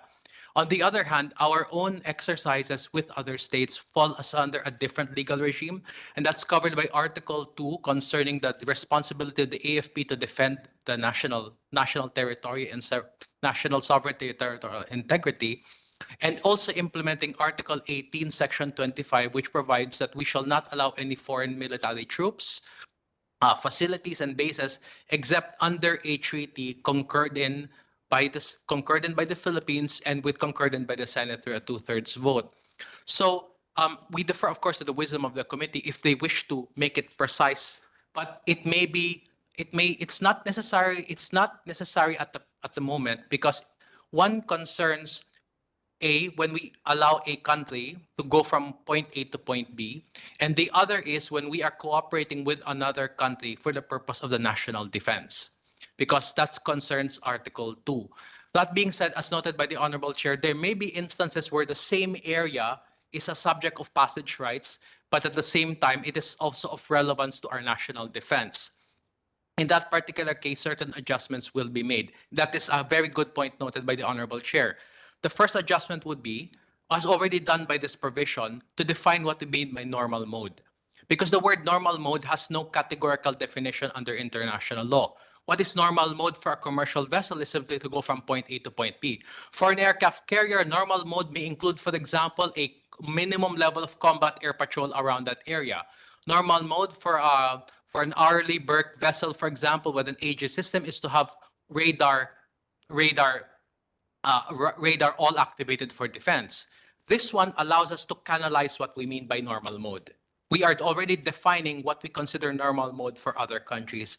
And also noted for this purpose is that part of the responsibility of the coastal state and also the responsibility of foreign vessels is to comply with rules concerning navigational safety. And certainly an exercise with our defense partners in an area close to a archipelagic sea lane might be relevant to navigational safety, in which case it would be our responsibility to promulgate or to issue, for example, a notice to mariners as to the incidence of a particular exercise near an area.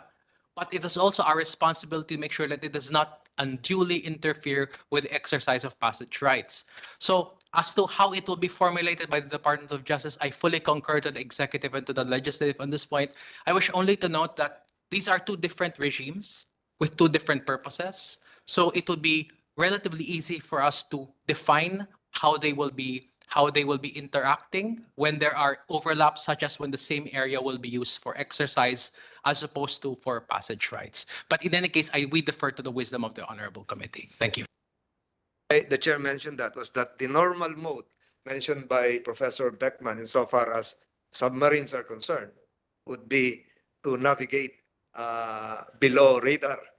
So even if we don't, if we do not explicitly mention the freedom of navigation of submarines, they're there.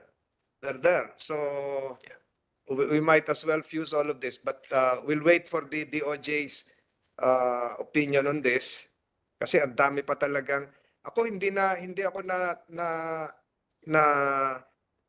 natatakot na baka mag-object yung mga IMO. Yung mga IMO nga yung partners natin eh. Australia, yung nag-object sa Indonesia, yun yung mga defense partners natin, lahat sila. Pag napirmahan yun sa France, including Korea. So lahat na ng major sea powers, partners natin. And I think they can also help us facilitate IMO approval. Kasi sila talaga yung major players, including Japan. Senator Gatchalian? Not on this topic, Mr. Chair. No, there's another component in this proposal, Mr. Chair, which is overflight. In Section 11, there's also obligations of foreign civil aircraft. So we're not only looking at ships in the maritime, but we're also looking at overflight. I would like to ask maybe the DFA. I don't see the presence of CAAP here, but maybe the presence. Maybe I'll throw this question to the DFA. How do you operationalize this? This for aircraft and overflight. How do you operationalize this? And then the second question is, there are existing, again, I'm not a technical person, but there's existing routes for aircraft. No, I highly doubt if they follow the sea lanes. I'm sure they're flying all over the Philippines. So does this mean that they will be limited to the coordinates that we specify under this law? Yes, for military aircraft. The use of an air route above a designated archipelagic sea lane by civil aircraft engaged in international aircraft navigation shall be in accordance with the requirements of the ICAO. So that's for the civil aircraft. But for military aircraft, it should be this. But your question is Limited as well, the ASLs. Yes. Will they be limited to the archipelagic sea lanes area? Yes, yes. Again, this is stemming from a layman point of view. Are they limited to those identified in the within the coordinates of the archipelagic sea lanes? Yes, they are limited. Otherwise, using the normal procedure, they'd have to ask specific permission of the Philippines to pass through not those areas, but non-areas. But they would understand that once we designate it, they have to pass only to their military aircraft. For military aircraft, they will follow the same lanes, the same direction as the military ships. Yes. And for civilian aircraft, for civil aircraft, they'll follow whatever the ICAO promulgates as possible routes for them. Yes. That's how it works. Yes. Okay.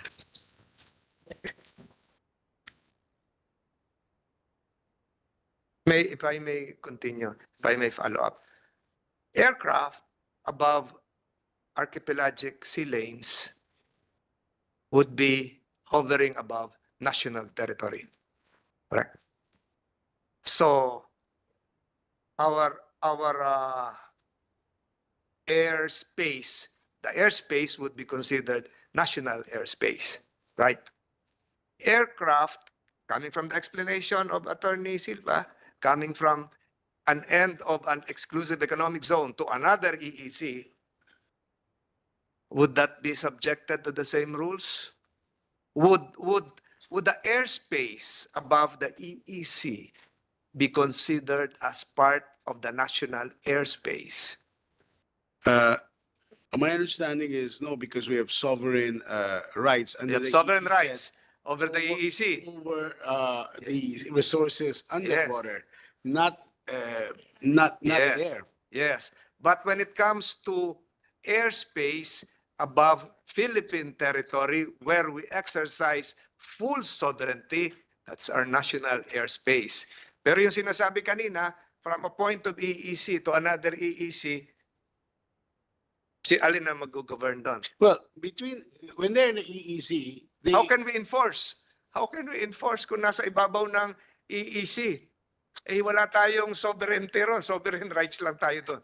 perhaps the DND can answer, because it's not abnormal for foreign aircraft to fly over your EEZ.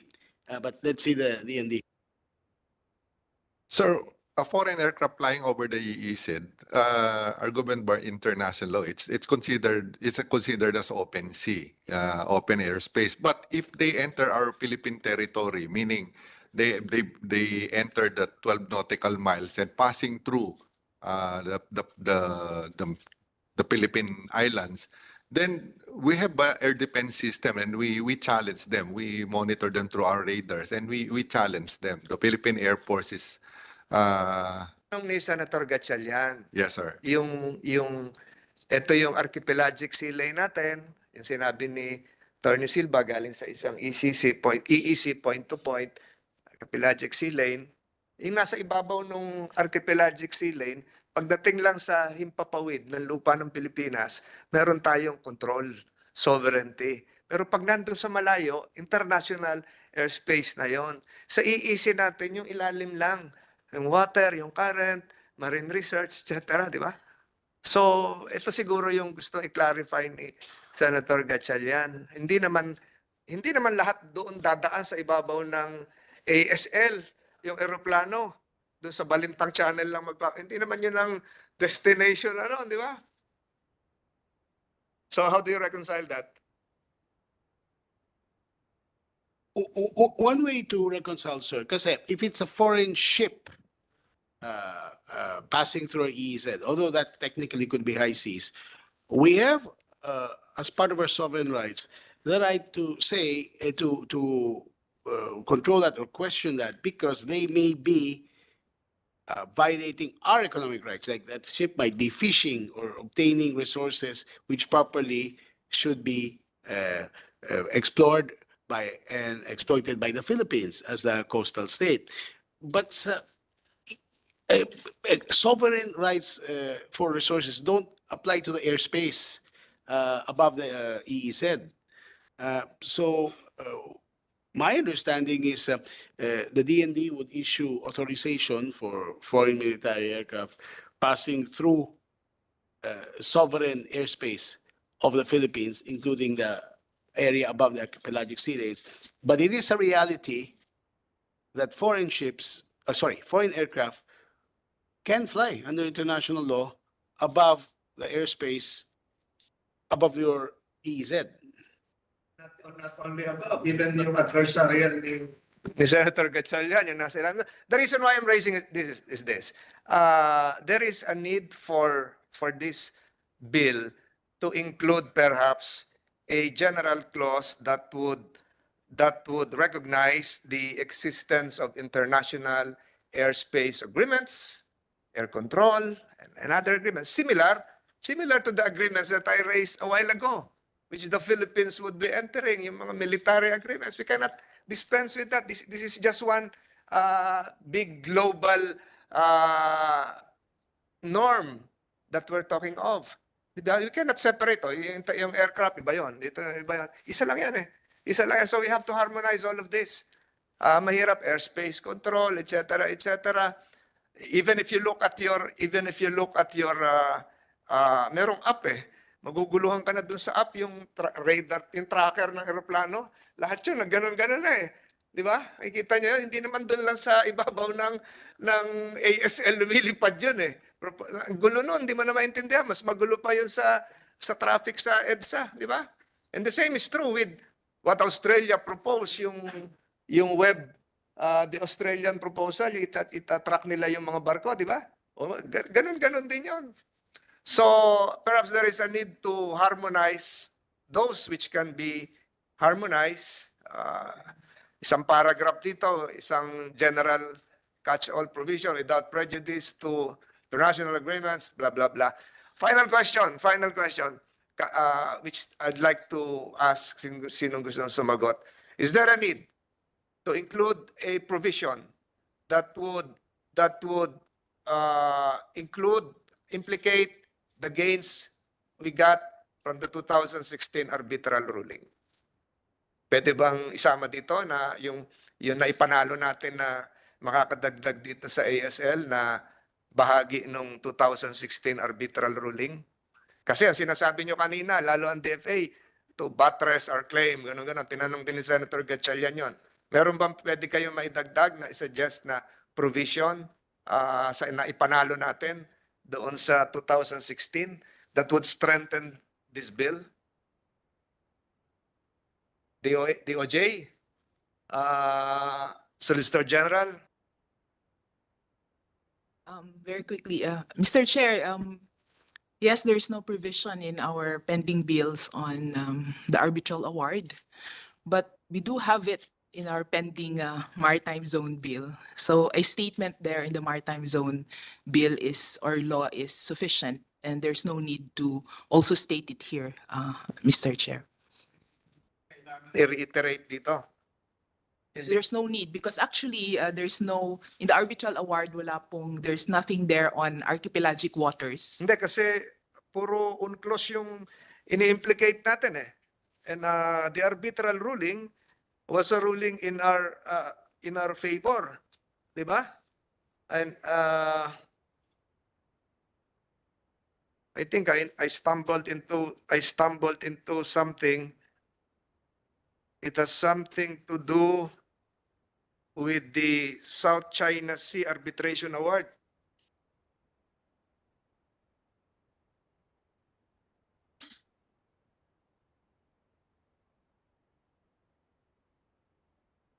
And it has something to do with the Qatar versus Bahrain case, likewise.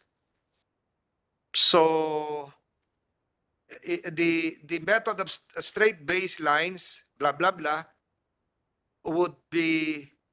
should be part, because that was also included in Annex 7 of the arbitral award. I have the exact page here, page 396, paragraph 575. So sila mismo yung nagsabi. So kung ilalagay natin yon, yung sa Annex 7 ng Arbitral Tribunal, don't you think it would strengthen not just our claim, but likewise the bill, the measure? As I stated, Mr. Chair, there's really no specific statement in the arbitral award on our archipelagic waters. But there is a statement there with respect to the status of Calayan Island Group that it cannot be considered as an offshore archipelago, and therefore you cannot enclose the features of the Calayan Island Group with archipelagic baselines. Yun po yung findings sa arbitral award that is related to archipelagic baselines and archipelagic waters. So perhaps, Mr. Chair, if you want some element of the arbitral award to be included in our archipelagic sea lanes, though we can say that the archipelagic sea lanes are not applicable to the waters of the Calayan Island Group, but regular sea lanes can be designated therein. So kasi yun yung once this direct is connect. approved by IMO, anything that would propagate our victory in whatever manner and accepted by the international community would redound to the benefit of the Filipino people. Ipagyabang natin kahit saan. Ako nga siguro kahit sa mga culinary contest, pasok lang na gano'n, di ba?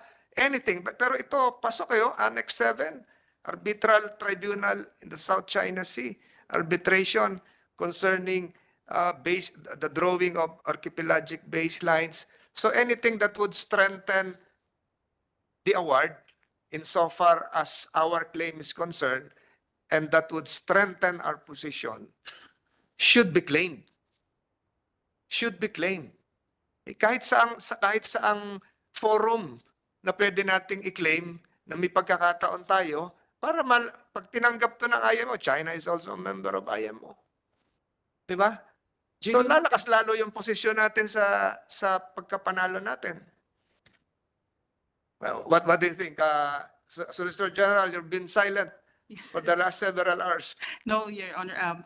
You were asking for permission to speak, Your Honor. With respect to the current question, Your Honor, there is the two matters on surface appear to be unrelated in the sense that there is no ruling on archipelagic sea lanes in the award. However, Your Honor, we are willing to undertake, Your Honor, whether undertake to study whether in the hortatory provisions of the bill, we can reaffirm, Your Honor, please, the award. And in that regard, this will be contained in our position paper to the committee.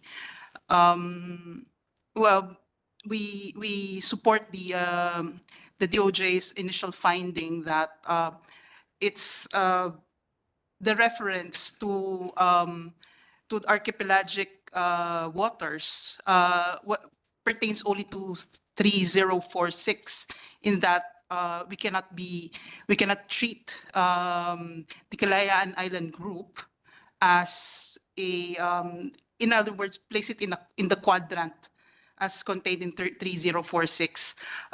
So we will have to square with that ruling with respect to our with respect to our current bill. Your Honor, again, with the kind permission of the chair, with respect to the former question, I was raising my hand with respect to. Let me requote what I said a while ago, and yes, Your Honor. You can research this. The arbitral ruling, and I mentioned the page 396, paragraph 575, quoted the Qatar versus Bahrain. And Qatar versus Bahrain speaks of a state, a coastal state, declaring itself as an archipelagic state, which the Philippines did. And by virtue of that, we're trying to connect the total sum of the arbitral ruling to this. Although in passing, the place, kaya sabi ko nga, anything that would strengthen our claim, nabanggit din yun doon, claim it. Claim it. Kahit hindi diretso doon. Hindi talaga diretso eh.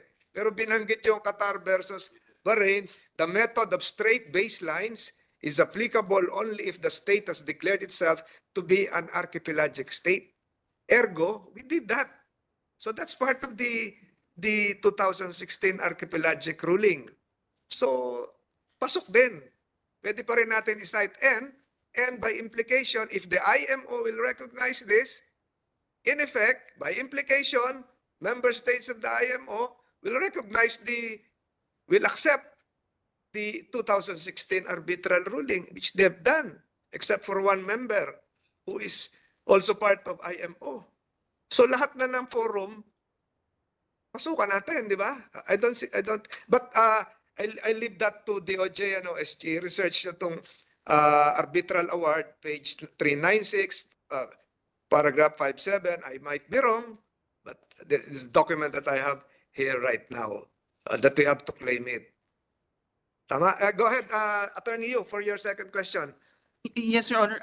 For the former question, Your Honor, with respect to war games under the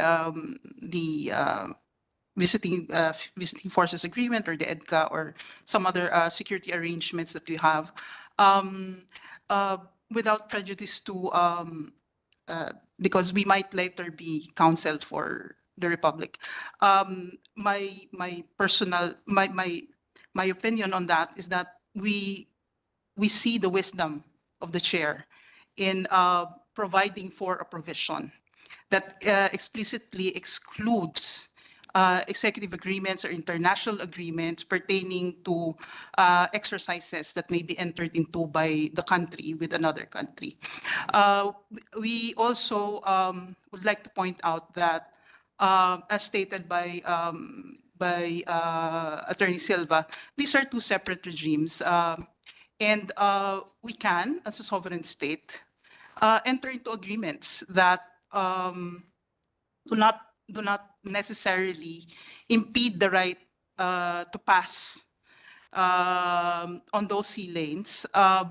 We note, for example, that the EDCA, as upheld in so many, the EDCA, the VFA, as upheld in so many Supreme Court decisions, has been affirmed to be constitutional, and the activities that are included there are not specifically solely for war games, and therefore it should be within the discretion of the government to specify which international agreements should have some modification with respect to the exercise of the right to archipelagic sea lanes passage.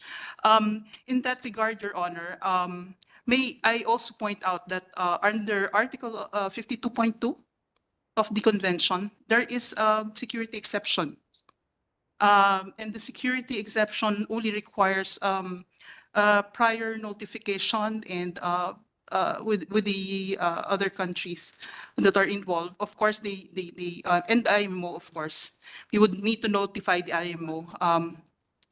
So there might be some instrumentalities that we can use in case we need to use those seas for our own security already. My only message, Your Honor, is that we have committed to the UNCLOS. We are fully committed to the UNCLOS, but let us not hamstring the exercise of our sovereignty within our waters. That's my only suggestion, Your Honor. Thank you. You can have your lunch, pero malapit na tayo suspend. Yusek? Yes, some suggestions we propose in line with those. For example, in the provision on foreign ships and aircraft not refraining from any war game, that's precisely where your suggestion comes in. We could add, those drafting the bills could add, except as provided under existing international agreements to which the Philippines are party. Foreign ships, blah, blah, blah, shall refrain from any war games. As for the mention of the 2016 Arbitral Award, you put it, if there is a preamble or paragraph, desirous, the Philippines being desirous to strengthen the rule of law and UNCLOS, and mention the arbitral award there, or it could be part of state policy in Section 2, where it said that we should implement and adhere to the provisions of UNCLOS and international relevant conventions to which the Philippines is party. And then you could add, as well as decisions of international tribunals in implementation of the UNCLOS or something. I mean, those are just suggestions, which are not major additions, but have the effect of what the Senate is, you, the chair, your honor, is desirous of.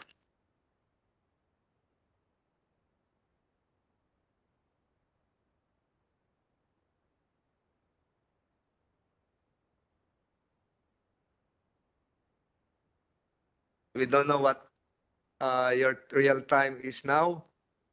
Is it 1 a.m.? Are you in? Oh, I'm sorry, the sound cut out briefly, Mr. Chair. I wasn't aware of your question. You're in a different time zone, so we thank you for your huge input insofar as crafting this measure is concerned. Any final thoughts? I think you're about to fall asleep. No, it's coming up to 4 p.m. in the afternoon where I am, so not too difficult at all. But look, I think the approaches suggested by the various parts of the executive are sound. They are about strengthening the Philippines' support for and compliance with the United Nations Convention on the Law of the Sea, and that was the Philippines' greatest aid through the arbitral process, and continuing to support the convention by validly remaining within its bounds, I think, is the strongest tool within the Philippines arsenal. So I think all the suggestions that have been made are very wise. The legislation is solid, and engagement with the IMO can lead to a good outcome with the designation of archipelagic sea lanes, albeit it will take some time. Professor Kay, thank you to all the resource persons who took their time to attend today's hearing. This is not yet the last. We still have to invite Ambassador Locsin, as well as the International Maritime Organization. Perhaps the DFA can help us facilitate sending the invites, or otherwise we'll have to go to London to conduct a hearing there to facilitate everything. So maraming salamat po sa mga dumalo. Without objection on the part of Senator Gatchalian and other colleagues present virtually, this hearing of the Special Committee on Philippine Maritime and Admiralty Zones is hereby suspended. Thank you.